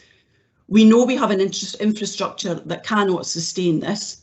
And so therefore, we are asking you, based on what you know and the best information that we can give you at this time, to give us a direction as to how you believe officers can comply with the national policy within the required timescale. That is the challenge. That is the question, and that is why officers have brought this paper. Thank you very much. Now, Councillor McDade, I believe you have a point of order. Yeah. Yes, thank you, Deputy Provost. Apologies, my IT is not great at the moment, so do apologise if it cuts out. My point of order is, and I'm not actually following the Head of Legal and Governance's statement there, I'm not entirely sure as to whether, so Mr. Boland indicated there was additional information that we haven't been presented with, and Mrs. Simpson has indicated that it might not all the information might not be there. If there is further information, I would like to move that we defer the decision of this item until later in the meeting, and that we break for lunch at the moment so that that information can be provided to us and we can consume it over lunch and consider this after lunch. If that information is not going to be available today, I would move that this item be brought to a special meeting next week so that there is not a delay, a significant delay in terms of the decision making, but it would allow councillors to be fully informed, because I'm not particularly keen on making an uninformed decision without full evidence.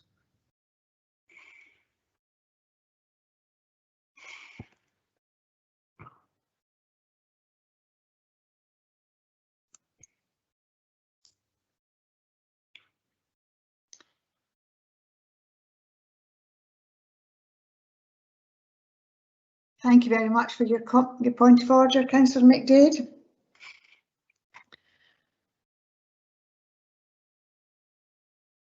We have had the papers for a week, and I think if we were looking for some more information, maybe we could have asked for it before this meeting this morning. It might have been a bit more helpful if we didn't think we had enough to make a decision.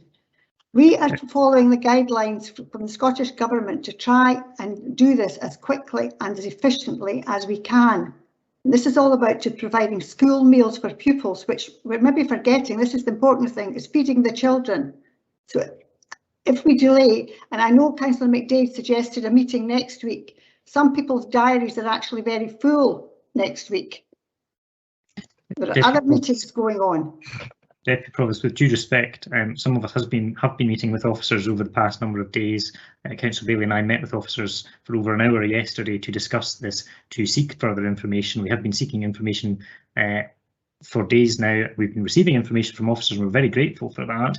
However, it has just been indicated that there is information that could be available to councillors that hasn't been made available to councillors, and that what I'm asking for is that information is made available to us either immediately, or if it can't be made available immediately, that it is made available to us as soon as possible, and that we defer this item for consideration. I'm quite happy to meet tomorrow. I too have a very busy diary of commitments like all other councillors do. It is not convenient from my point of view for this, but I don't think we should be rushing into a significant policy decision without all of the information. So respectfully, I would ask that either we're provided with this information immediately and we have a break for lunch to consider that information, or it is provided to us and we defer the item to a special meeting either later this week or next week.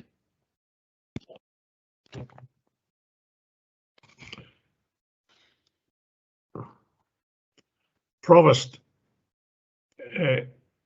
Councillor Lyle, if I can come in, I'm just like to chip in. It's not a point of order, and I'm aware we have a motion from Councillor McDade and seconded by Councillor McCall. Just on the point that Mr. Boland made, that there is information. There may well be information. I'm just wondering if the information that others seek is complete and would be beneficial to the decision.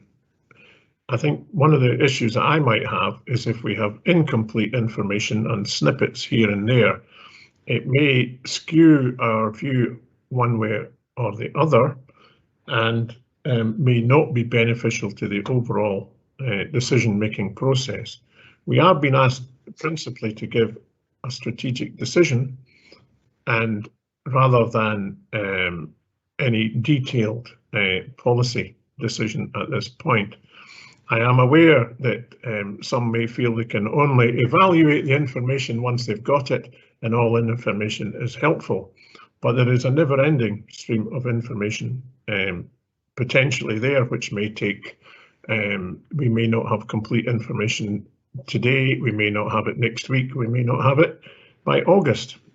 So I'm just wondering all councillors to reflect on that sort of comment. As I said, I'm happy for to have a recess to consider it later on after lunch, but I would just be minded that if we go on beyond that, we are really just not complying and not really giving officers the advice that they seek today. Deputy Provost, can I chip in? You may. Thank you. I think Councillor Wells there just made a justification for deferring this. He said that he doesn't think a decision should be taken by incomplete information, and I totally agree.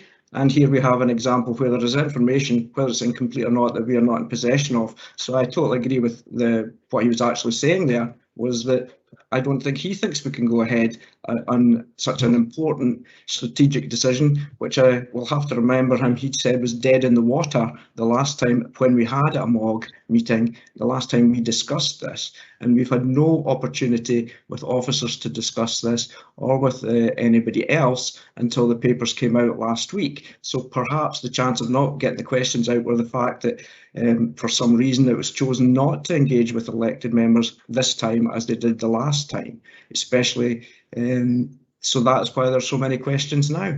These could have been handled behind closed doors, not for any means of depriving MD from hearing them, but we could have had thrashed out and had a lot more information in front of us, as we did the last time when we took a decision. This time we're being asked to take a decision with no full disclosure of things that we would wish to ask.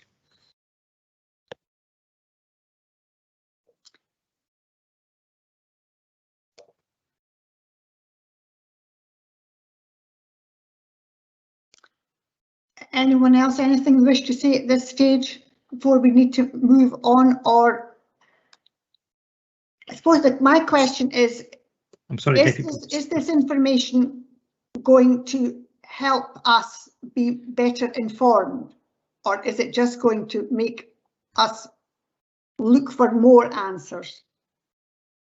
And which probably the work has not been done on this, because this is just the starting process for this. If I may, Deputy Provost, since I asked the question in the first place, I asked for the information for the very purpose of being better informed, because right now the paper does not give us any quantifiable information or data that helps any of us, certainly not me, make a decision today. Executive Director wishes to answer this question. Deputy Provost, as I said earlier, we do have the high level gap analysis information that is there. That information is what we have used to identify the costs that we consider would be necessarily in terms of capital costs under one of the models. That information is there, so that can be shared. My point in saying not immediately was it's just very difficult to continue to participate in the meeting and access that information and share that, but that information is there and that can be shared. There are some more detailed pieces of analysis that can't be undertaken or that won't be undertaken by property until we know exactly what the strategic direction is. But there is no issue with sharing the information that Greg Boland indicated that we do have.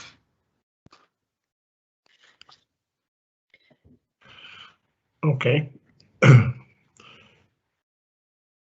Can I propose then that this information can be shared quickly, as efficiently as possible, and we reconvene at 1 PM today? Is that going to be acceptable?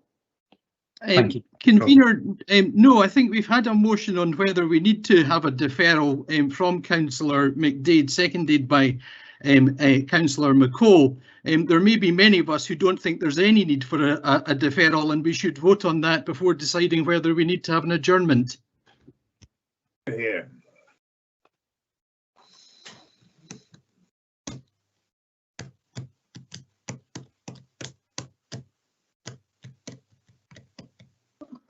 Okay, so we have a motion from Councillor McDade. Councillor McDade, can I confirm exactly what your motion is, please? Well, my motion is that, and it's been indicated by officers, that this information could be provided to us quickly, so I'll make it tighter. My motion is that we break for lunch, and I'll go with your suggestion of till 1 PM to allow officers time to provide us that, so that they're not having to take part in the meeting as well as provide us with that at the same time, and that also gives members time to consume that information, and that we can come back at 1 o'clock and be better informed for the debate that we are about to have regarding this very important policy matter about feeding the children. Thank you. Do you have a seconder? Yes, I'm happy to second that. Thank you. Do we have an amendment to Councillor McDade's motion? I would move that we continue to progress the meeting as we would have it normally. Thank you. And I'm happy to second that, Deputy Provost. Thank you.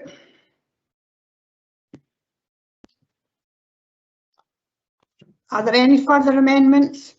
Sorry, can I just get clarification from the Head of Legal and Governance? My understanding of a procedural motion is that it would just be a straight up and down question. Well,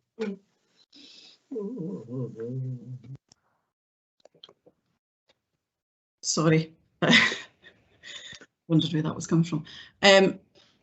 Well, there's been a contrary motion put forward, so the matter will need to be put to the vote.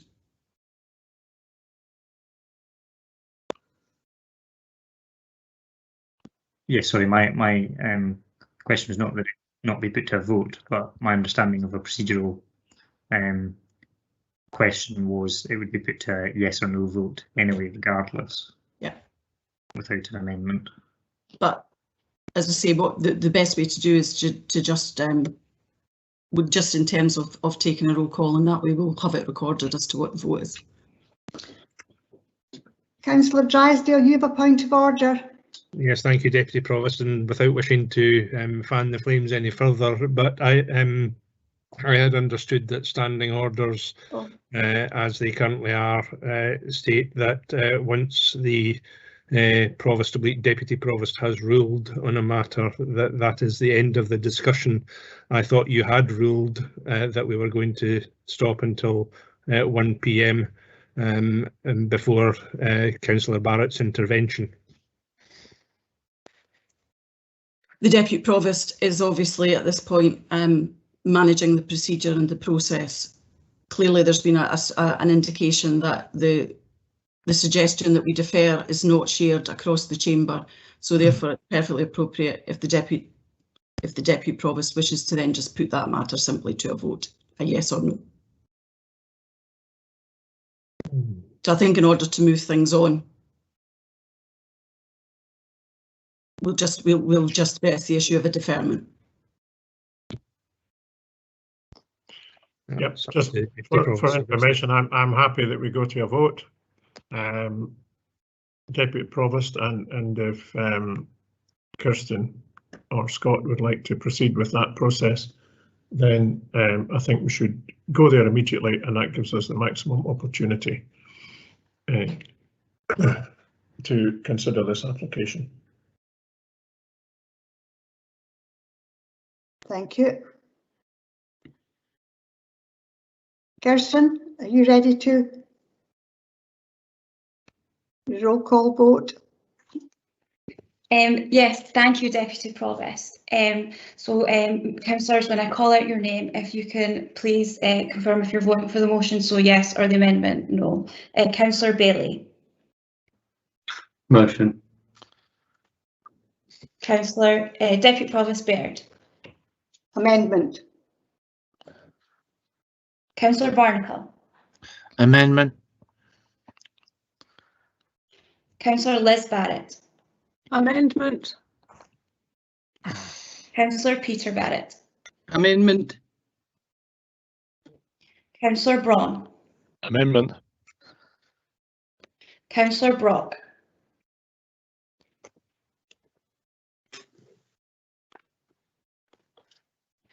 Councillor Brock's screen has frozen. Can she perhaps come back in later on? Okay, thank you. Councillor Audrey Coates. Amendment. Councillor Donaldson. Motion. Councillor Drysdale. Motion. Councillor Duff. Amendment. Councillor Forbes. Amendment. Councillor Gray. Motion. Councillor James. Amendment. Councillor Jarvis. Abstain. Councillor Lane. Motion. Councillor Lyle. Amendment. Councillor Massey. Motion. Councillor McCall. Amendment. Councillor McCall. Motion. Councillor McDade. Motion. Councillor McEwen. Motion. Promise. Amendment. Councillor Parrott. Motion. Councillor Pulver. Motion. Councillor Purvis. Motion. Councillor Rebick. Motion. Councillor Reid. Amendment. Councillor Robertson. Amendment. Councillor Sarwar. Motion. Councillor Shires. Amendment. Councillor Simpson. Amendment. Councillor Smith. Amendment. Councillor Stewart.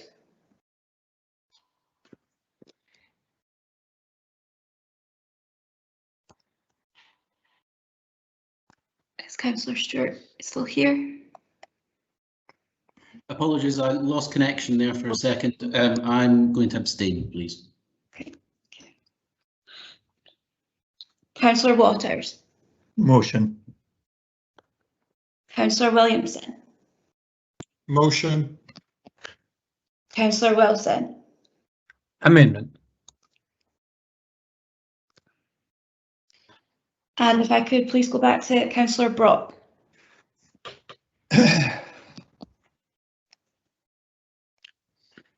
Or if Councillor Brock could maybe vote in the chat if she still has access. I believe her screen is totally frozen.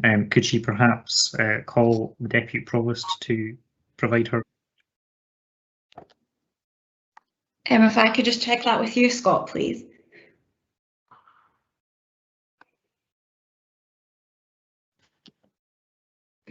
Apologies, I was trying to get unmuted there. In terms of our sort of virtual meetings protocol, which I appreciate is part of the item next on review of standing orders, our suggestion is that if any councillor's not able to to vocalise their vote or to put it in the chat, there is a contact number that she could possibly text or phone from my colleague in committee services or IT. Which I think would be the most appropriate way rather than contacting another elected member. So, however, I think we also propose in that protocol that once the vote has been completed, it probably would not be appropriate for any member, having heard all of the votes taken, to then add their vote. But it's a matter for the provost to rule on in terms of the procedure. We have completed the vote, and And I think when Kirsten got to Councillor Brock, she did say to come back in. But now that we've completed the vote, standing orders suggests that no further information should be added. But it's in terms of procedure, it's a matter for the Provost to rule on. I would be happy if she can vote now, just to accept it rather than cause any more discomfort for anyone. But if she can't be caught now, it's. If the Provost could possibly state his view as well as still the convener in terms of ruling on procedure. Yes, I would like to try and give her an opportunity to vote, which is unfortunate that her screen is frozen. If somebody's got a phone number, I think your idea was to phone, because the last thing I want is a bit of angst at the end of this if we don't do it properly. I know it's okay with the standing orders, but I think I would still rather have a phone call and get it done properly so everybody knows what our vote is. So, Provost, I have sent Councillor Brock a text message with the number that's provided for committee services in the virtual meeting protocol. So hopefully she can make contact with them through that number. Okay.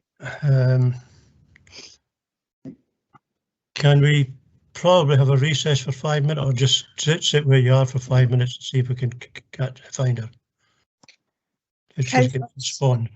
Councillors, I've now received a text to indicate that the vote is for the motion. Okay, thank you for that. Thank you, Scott. Thank you, Kirsten. Thank you. I just want to check with Scott then that I have 18 votes for the amendment, 17 for the motion and 2 to abstain. Yeah, that's correct. Yeah. Thank you. The amendment is carried.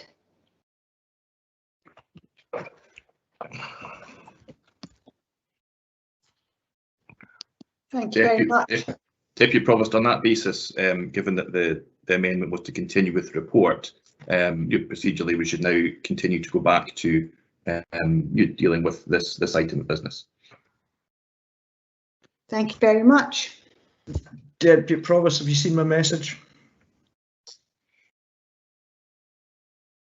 Sorry, Councillor Lane, which message would... That's the one about vocalising. Vocalise my dissent. Yes, I'd like to do that, please, if I can get the chance.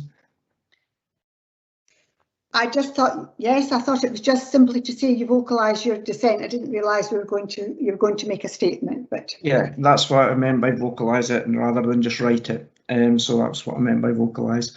Yeah, I'd just like to record the dissent of the whole SNP group to this decision. To take such an important decision without having information which is obviously available shows a lack of disregard for the process, and I'm also very disappointed that the leader of the council, when we were talking about this, said that he was happy to defer till 1 o'clock and come back. When it came to the vote, didn't stand by what he said in his comments. So that's my dissent. Thank you.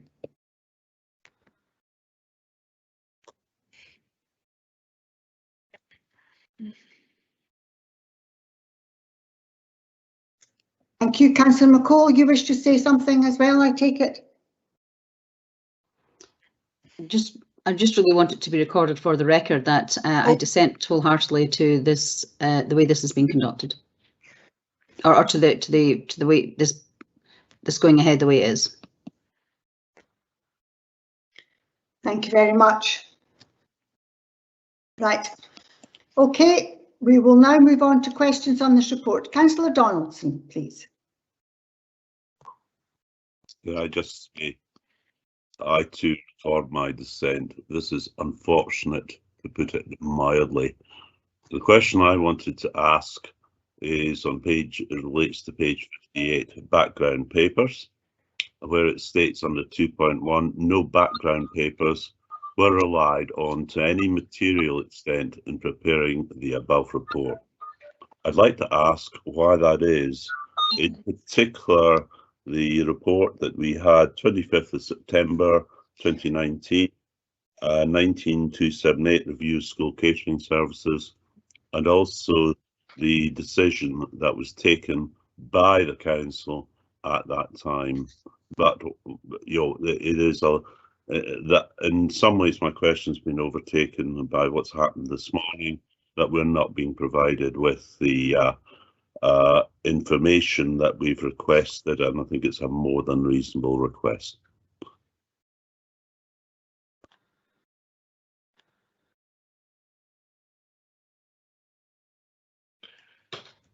Deputy Provost, you're on mute.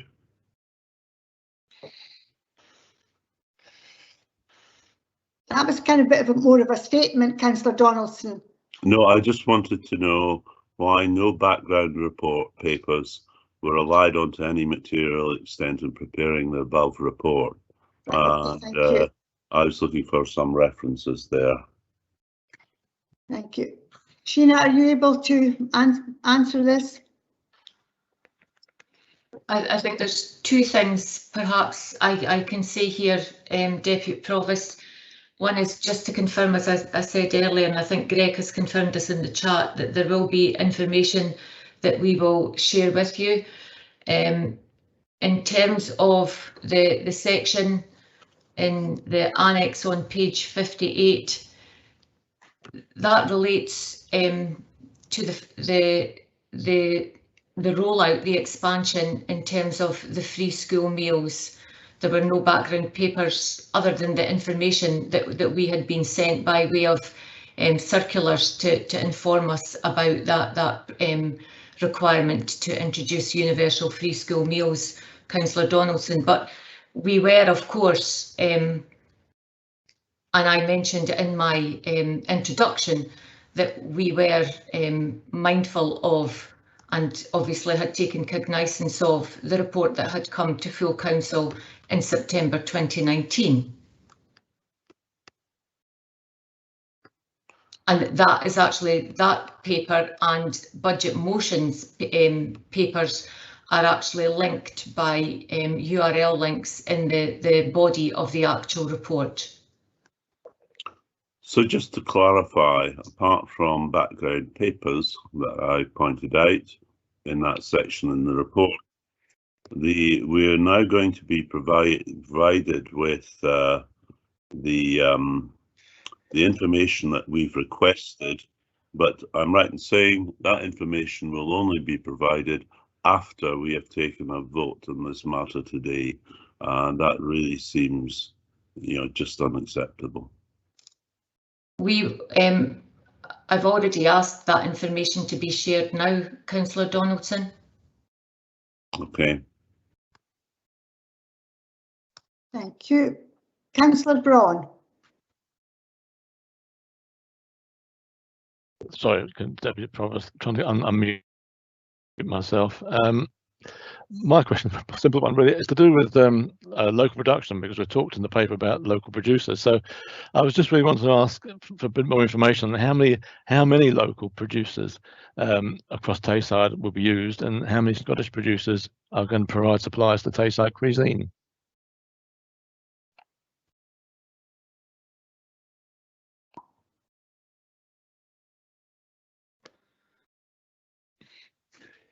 Sorry, did you hear that all right? Yes, I think the Deputy Provost was on. Sorry. Mute. My apologies. So I think it's going to be answered by Keith McNamara. Yes, thank you very much, Deputy Provost. Good morning, Welcome councillors. back. Thank you very much, Deputy Provost. Yes, to answer the question, something like 35% of our supplies are procured from Tayside suppliers, with a further 19% from Scottish suppliers outside Tayside. So we have Tayside-based suppliers for things like berries, vegetables. There's a large dairy in your part of the world, Councillor Donaldson, which provides our milk. So we have a huge variety of suppliers. We are currently engaging with local producers. Now, this is across Tayside. I appreciate that this is a major issue, quite rightly, for elected members across the three councils, and it was certainly something that was brought to my attention when I first came into post, the need to engage with local suppliers. So we have a group, an informal group set up. Certainly Councillor Williamson from Perth and Kinross is involved in that, which involves local elected members, the National Farmers Union at local branch level, some local producers, and of course Tayside Contracts colleagues. So we have developed a question and answer guidance for local producers, which we've issued via our sharing via the NFU to share with their membership, and also we've made connections with the Tay Cities Food and Drink Sector Development Group as well to share that information. We have carried out in the past meet the buyer sessions, and our procurement manager is always available to speak to local producers in terms of connecting in with local produce. It's something that we are extremely keen on carrying out, and in fact there was a meeting on Monday of this week with this informal group, and we're looking to develop a conference for local producers, our large-scale producers that supply our schools, etc., as well as I say, local producers, National Farmers Union, Tayside Contracts, and our council. So that was a suggestion that was made. So we are absolutely keen to develop our connections with local producers, and I've got to say that is irrespective of what option is chosen today by council. Okay, thank you, Keith. Thank you, Deputy Provost. Thank you. Councillor Parrott. Thank you, Deputy Provost. At the crux of this matter is the capacity of our present systems to cope. And the reason we're dealing with this today is because of a perceived urgency. At paragraph 1.4, it says we're dealing with 5,830 meals per day. At paragraph 3.1, it says that in 2018 we were delivering some 7,000 per day. The paper states a reasonable expectation that the policy of FSM will lead to a need to deliver 8,480 meals per day. There are various phases to this programme. Nowhere in this paper does it say at what point the situation becomes critical. I would have thought it doesn't come critical until we at least get past 7,000. And I would like that question answered. Thank you. Thank you.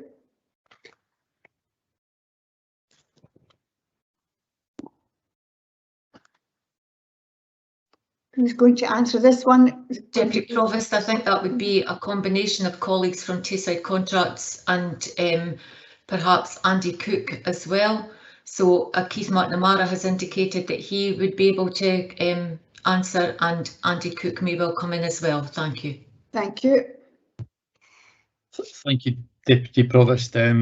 And if I may lead with a couple of comments, and then perhaps if I may ask my colleague Abukin Strachan to maybe give a bit more detailed. Abukin operates and manages the CPU at Tay Cuisine. She's our facilities business improvement manager and has a better handle in terms of the availability of capacity, and indeed Carol Haxton, who's our facilities manager for Perth and Kinross, may also have further information.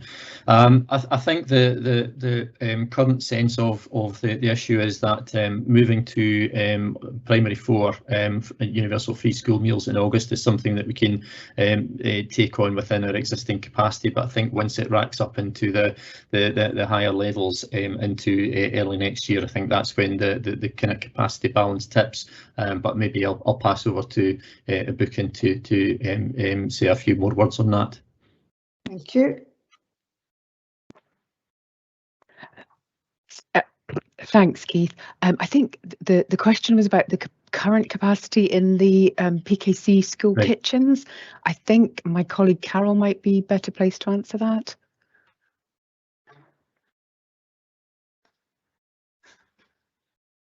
Yeah, thanks to Abukin. Yeah, if Carol, with your permission, Deputy Provost. Yes, please do. We want the correct person to answer all the questions, so that's important. Thank you. Yes, thank you, Keith. At present, you know, we are already seeing an increase as we come into the new term in August, and then we will be further stretched as meals increase with when we come into the new year in January 2022, we will be further pushed as the 5s come on board as well as the P4s. And going by the information that we have to date with the uptake of P1s to 3s, we are seeing an 80% school roll capacity. So we see that we would be averaging that come January and of course next August. So therefore we are stretched to capacity for kitchen space, so and equipment and other elements of the service that is required. So yes, capacity is an absolute issue, and of course we can then, instead of it just being 80% uptake, that could be stretched even further to 85% or more. So that is what we're faced with and having to deal with at the moment. And of course, we don't want to have service delivery failure. We want to succeed in serving the children of Perth and Kinross. Thank you. Deputy Provost, if I may just come in with some additional information in relation to that. We are currently operating at or near capacity in a number of our primary production kitchens, and I think colleagues from Tayside Contracts would be able to confirm that we are currently relying on using some of the provision in the secondary sector as well, just to help meet some of the demands in the primary. So that will only be further exacerbated by additional meals come August, and would be significantly exacerbated from the point of January and the delivery that's required around primary 5s. And as Carol said at the end there, there's something about wanting to be able to provide the best quality meal provision that we can. And it's not always just about the actual physical space as well. It is also about the equipment that is required. And so all of that needs to be and has been taken into consideration. So there are particular stresses and strains on the system just now, and they will only increase as the meal uptake increases as well. Thank you. Thank you very much. Deputy Provost, may I come back quickly? Yes, you may. Thank you, Deputy Provost. I've listened carefully to those answers, and frankly, there's a variety of views being expressed as to regard to the degree to which our capacity is stretched and at what point. I would have thought that this would have been fundamental to the investment appraisal and the papers before us, and would have come with some sort of sensitivity analysis as to when we reach, if you like, the point at which capacity is exceeded. I'm sorry, but frankly, I haven't heard that in the answers. Thank you. Deputy Provost, apologies if that has not been clear. My colleague Andy Cook has indicated that he can answer. It becomes entirely critical at the point of the primary 5s being brought in from January. There will be additional strain on the capacity in relation to the primary 4s. We think we can manage that, but it will become critical at the point of primary 5s coming in. If I have that incorrect, then I would ask Andy Cook to come in with the correct information. Thank you. No, Sheena, that's absolutely right. Based on our assumptions, primary 5 is the tipping point in terms of our current capacity. The other bit to add in here is that what we're actually dealing with is the overall capacity and the time frame for completing the works that are required, not just the P5. P5 is the tipping point on our existing capacity, but in order to achieve the capacity we need for all of the universal free school meals, that's a different beast. And certainly in terms of our discussions with our property colleagues, that's where the real challenge comes in. But as far as the existing school estate is concerned, in terms of kitchen capacity, P5 is the tipping point. And from our recent national meeting, that's a national position with most local authorities. Thank you very much. I do hope those figures are in the additional material that we are to be presented with. Thank you. Thank you. Councillor Duff.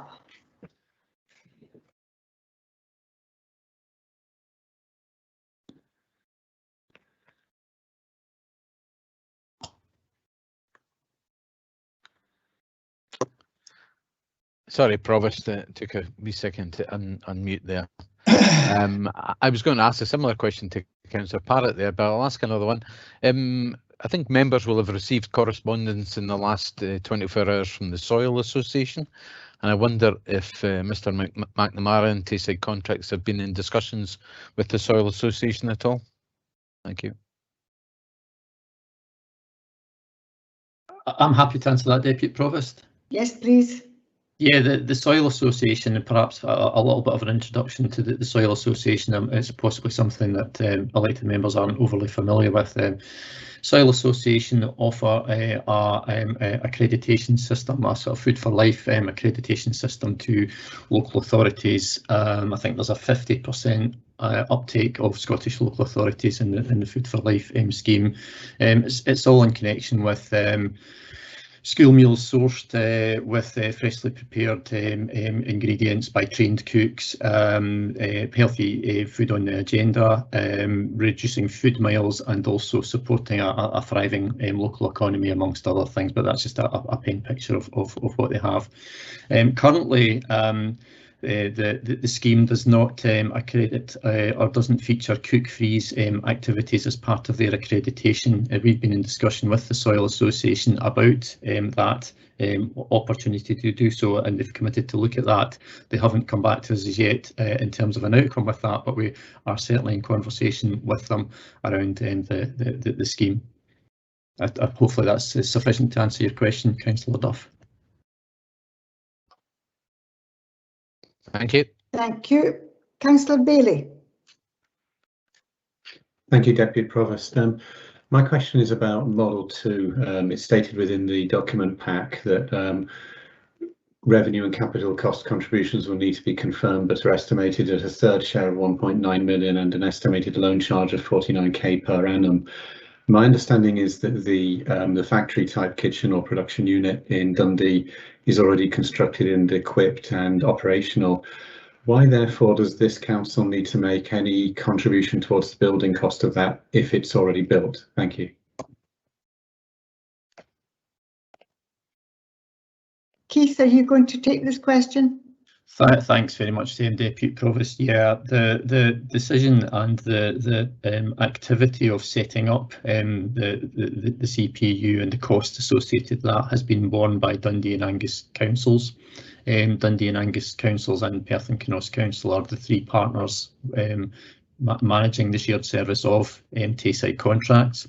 To become part of the CPU as part of the partnership with Dundee and Angus, I think they would feel that they have borne the costs associated with the setup, and they would feel, I presume, that if Perth and Kinross Council was to now join and be part of that partnership, then it would be only fair that Perth and Kinross paid its share of the payment back of the building costs. I would add, and as stated in the report, that if the option 2 was to be the decision going ahead, the agreement of Dundee City and Angus councils would be required, and I think it would be extremely difficult to get their agreement without that consideration of being a partner and helping to share the burden of the costs with that. Thank you. And Deputy Provost, with due respect to Mr McNamara, I wonder if we could have an opinion from our own Legal and Governance Service as well, to the extent that, as I understand it, we are already, as a council, a 1/3 shareholder in Tayside Contracts as an entity. Therefore, we already own 1/3 of the CPU, regardless of whom it was built for or not built for. Thank you. Thank you. And no, Councillor Bailey, I mean, the asset is effectively Tayside Contracts. They are an entity in their own right. They are they've been established under a creation of the three councils. But I think actually the contribution is about the running revenue costs. It's not actually about putting in a capital lump sum in terms of something that's been built. We're actually talking about the revenue running costs for effectively our building, and that represents a reasonable share to that. in terms of the details around the figures and perhaps more detailed understanding of that from our perspective, we might want to speak to one of our own finance people, but I notice as well that Keith McNamara also has additional information. Yeah, I mean, the paper does directly state that we are to make a capital contribution estimated at a 1/3 share of 1.9 million. If I may, Deputy Provost, that is as it is stated in the paper. It was £1.9 million in terms of costs to set up the facility there, and as I mentioned, I think there would be an expectation from Dundee and Angus, who are bearing the share of that cost directly by themselves right now.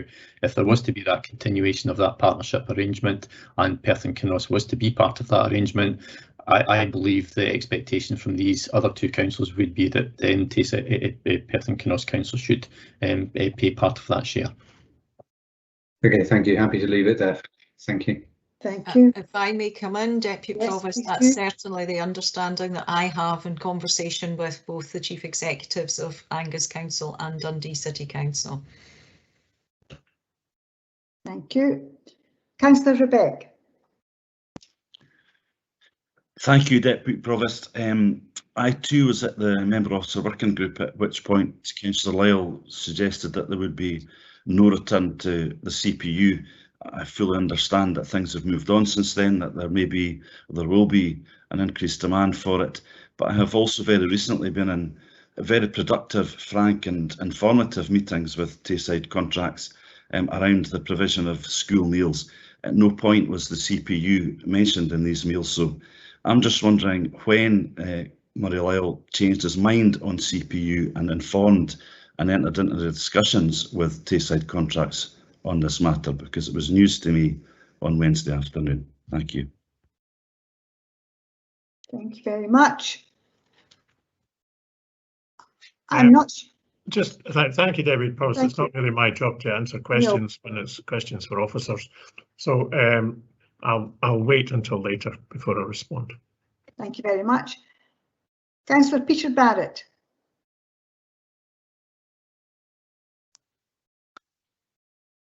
Thanks, Deputy Provost. We've heard from the Head of Legal Services that the current infrastructure cannot meet the Scottish Government policy directive on the delivery of free school meals. We've heard from Tayside Contracts that there's a risk of service delivery failure and a critical tipping point in January 22. Can I just be clear that what we're talking about is children entitled to free school meals not getting a proper free school meal from January 22 if we go for option 1?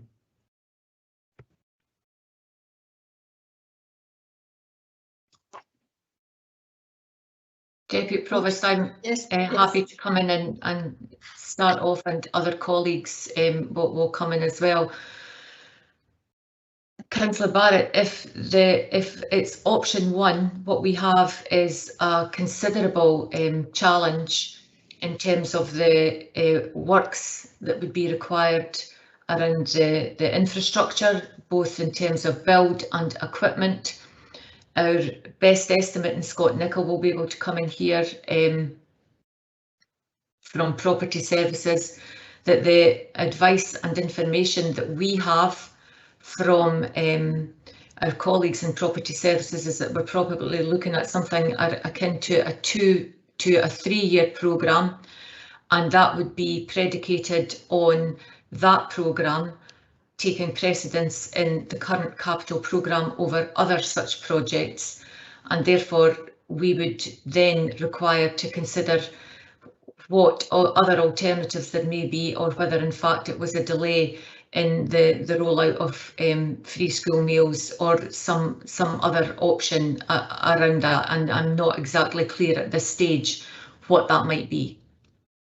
I don't know if, Scott, you want to come in relation to the property aspect, and whether colleagues from Tayside Contracts come in. It may be that there's an option, for example, of simply buying in meals from elsewhere and providing those meals. What I would say is that we would not allow children and young people who were entitled to a meal to go hungry. Thank you. But there is a significant risk they could. There's a risk to us being able to implement the requirement in that time, which is why we're bringing this paper forward. And we would need to look at a whole range of other alternatives that would plug the gap, if you like, if we were not able to provide what we needed to provide from our own kitchens, and look at an alternative way of doing that. Thank you. Thank you. Councillor Forbes.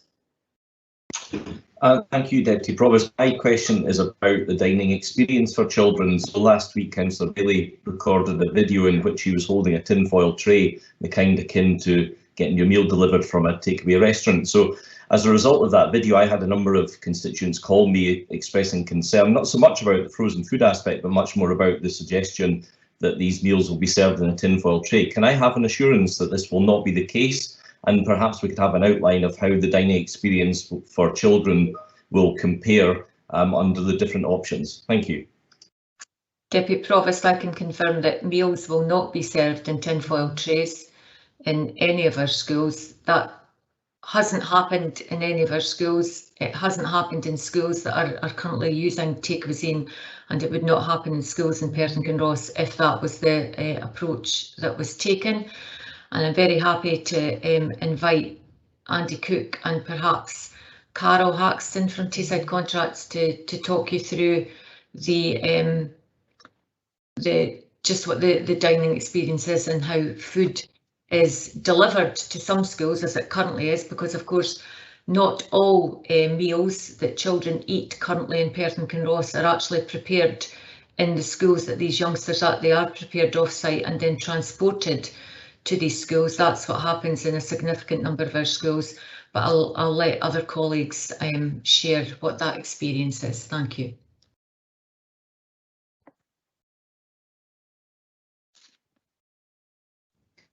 I'm happy to come in, Sheena, thank you. So in answer to your question, the school children will not see any difference whatsoever. Just to confirm what Sheena had said, the serving dishes that are used currently, the recipes that menus that are used currently, they will be used if we were to go down option 2, model 2. So the children wouldn't see any difference at all. They would still, you know, as I said, they would be using the serving dishes and so forth that is available now will be available then if that's the option that we go with. What will happen is, if we were to go down the CPU model, is that the food would be transported in and it would be regened on site, and the food would be served hot to the children, and that's within the production kitchens and the dining centres. Thank you. I hope that helps. Thank you very much. Councillor McEwen. Thank you, Deputy Provost. I was wondering when I was going to appear with this long list of questions that you've got. Yes, I do have a long list of questions. Yeah, you do. I was just going to say, as my chat box did kind of go out of sync, they might all be not in order, but I'm trying to follow them as they were. So we'll have one. You're the next question, followed by Councillor Shires. I can see you have a challenge on your hands, and I would have reminded you at the end if you'd missed me out. Don't worry. I think questioning so far on this paper has revealed that this sort of urgent deadline for August is actually an urgent deadline for 2022. In January, when the P5s come on, I wish the papers had said that at the beginning. But my question actually comes from my constituents. You know, what they want to know is why we're offloading our responsibilities to Dundee, rather than using the skills and the passions of people in Perth and Kinross to take between now and January to develop our kitchens, to develop our offer, to develop our staff. You know, it doesn't seem to fit the Perth and Kinross offer. So why are we devolving our responsibilities? Why are we giving this all away? We have opportunity to do better for the people of Perth and Kinross. So why are we doing this? What's the crux of this? Or is it just reheated from a decision made before?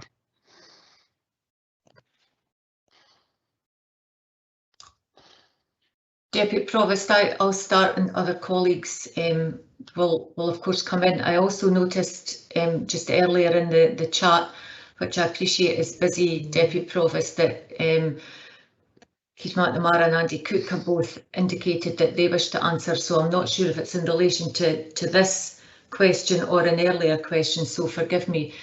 I don't see this as us offloading our responsibilities to Dundee. If this model is approved, this would then be a model between Dundee, Perth and Kinross, Angus and Tayside contracts, of which Perth and Kinross is a 1/3 owner of Tayside contracts. It would provide us with an opportunity to extend menu choice, for example, and it does not take away from what the staff currently do with children and young people in our schools. In fact, we may well seek to enhance that, and that is something that we've been discussing with Tayside contracts colleagues for quite some time now, and not just in relation to this model, but actually through the work that we undertook when the MOG was in existence. We were talking to Tayside contracts colleagues about how we could enhance the model. We know that a few of our schools have gardens in which produce is grown, and some of that produce is able to be used by Tayside contract staff in terms of preparation of meals.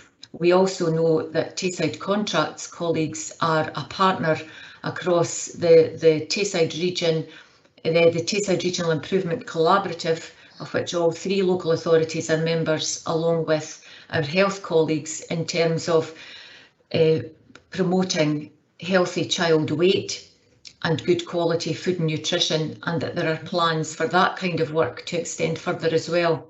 So it's not about us ridding ourselves of responsibilities. It is also, Councillor McEwen, about a means to operationalise a requirement in terms of these school meals. As I've said previously, that we are operating at or near capacity in a number of our kitchens. It will be a challenge to deliver from August, and it will become more and more of a challenge to deliver beyond that time as well. I think other colleagues, Deputy Provost, are also wanting to come in, so I'll defer to them. Thank you. Deputy Provost, if I may come in to follow up from what Sheena was saying. Yeah, I think a couple of comments in relation to what Councillor McEwen has said. One is in relation to the urgent deadline for January 2022. I think we need to appreciate and realise the scale of setting this up. You know, this is hundreds of thousands, if near enough millions of meals that extra we'll have to produce. We need to think about the distribution, the production, the capacity, the ordering, all of these different elements, and that is not something that you would do overnight. It's a very, very substantial piece of work that we'd have to do if option 2 was chosen. In terms of offloading to Dundee, again, one thing to bear in mind is a lot of the food will still be produced on site, and the Tay Cuisine, the central production unit, would be providing things like the macaroni and cheese, the steak pie, but things like vegetables, bread, even things like fish fingers, etc., would be produced on site at the schools. So it's not I feel like an offloading as such. And I would just reiterate what Sheena was saying about collaborative working. You know, we collaboratively work with our Tayside council colleagues on things like street lighting partnerships, roads network management partnerships, etc. So you know, it's certainly a way of making sure we get the best economies of scale from what we do across Tayside for the benefit of the communities of Tayside. And if I may, sorry, Deputy Provost, there was a response back to the previous question, was about potentially buying school meals in from elsewhere. I would say that we've got to bear in mind that all councils in Scotland are having to face this substantial increase in meal production.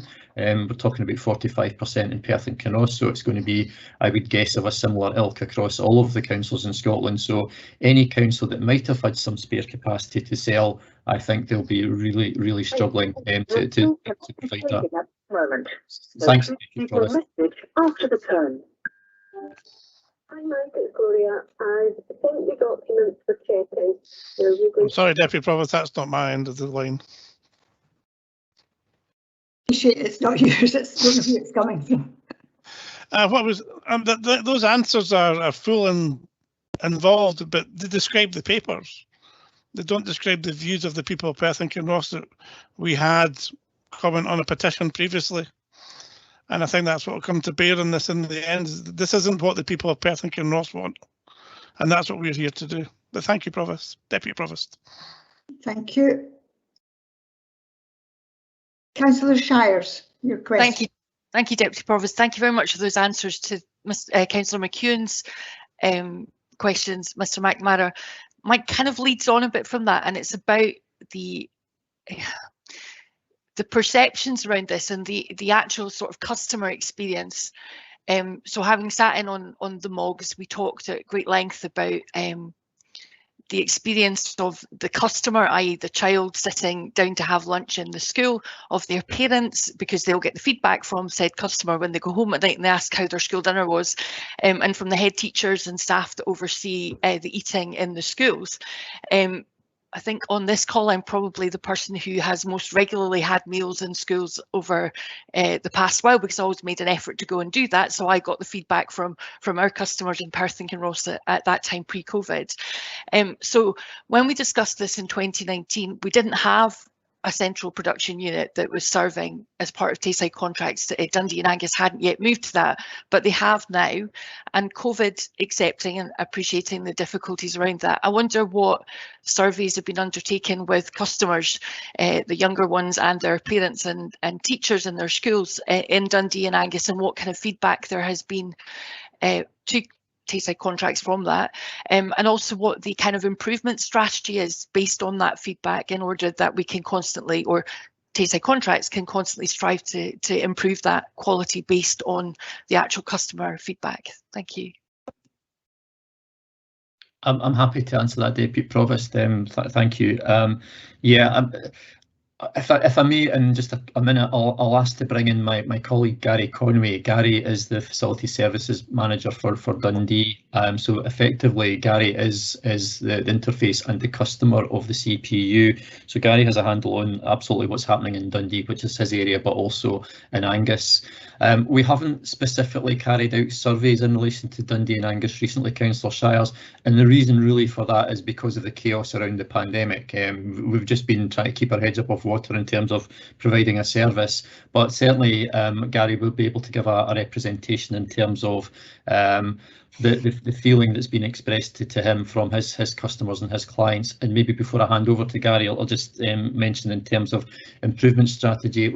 Again, I wouldn't maybe be as grand as to call it a strategy, but we are learning from what's actually happened in Dundee and Angus. We're tweaking what we do. We're looking at the potential for things like transport improvements just as a result of what we do. But that's just continuous improvement and good practice. I mean, the introduction of the T-Cuisine, the CPU, was a massive step forward, and there's a lot of learning from that, and Gary might have some more examples of that, but maybe if I may, Deputy Provost, pass on to Gary.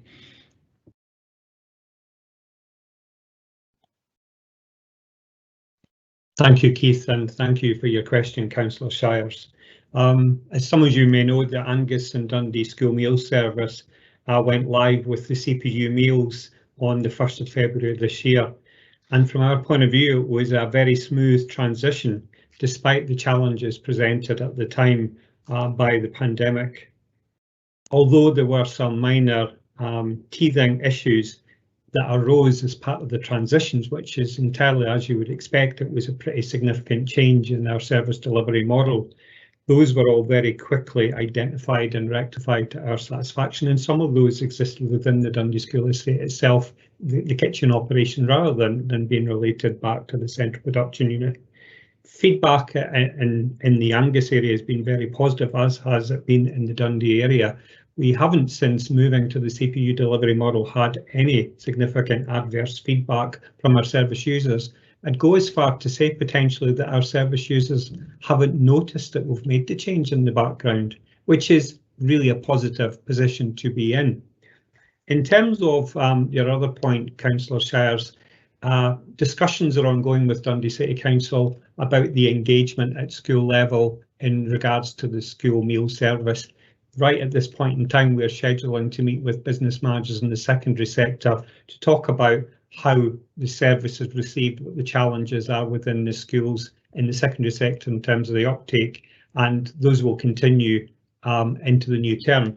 But specifically in relation to the central production unit implementation and in relation to the upcoming challenges which will be presented by the universal free school meals, we are engaging with primary pupils, primary head teachers, and we are engaging in order to understand what the barriers are to attendance now, looking at where our uptakes are challenging, and where we have challenges and uptakes have not been related directly to the central production unit model being implemented. Where we have challenges, we've had challenges before we change the service delivery model. The time is right, as it always is, to engage with the frontline customers, with the pupils, with the schools, to get a feeling for what influences their decision to use the school meal service or not, and to take their views on what the service looks like for them and what their aspirations are for the service moving forward, on top of looking at the significant challenge we've got of the application of the universal free school meals. So we'll be looking at the kitchens, the service and the dining experience as part of that engagement in the new term. I hope that answers your question, Councillor Shires. Thank you very much. Add something to this? Deputy Provost, if I may, it might be helpful to know that we did undertake extensive surveying of head teachers across Perth and Kinross and also cooks in charge as part of the work of the Short Life Working Group that reported into the MOG. So we have all of that information that we were intending to use around looking at how we can increase uptake and, importantly, improve the dining experience.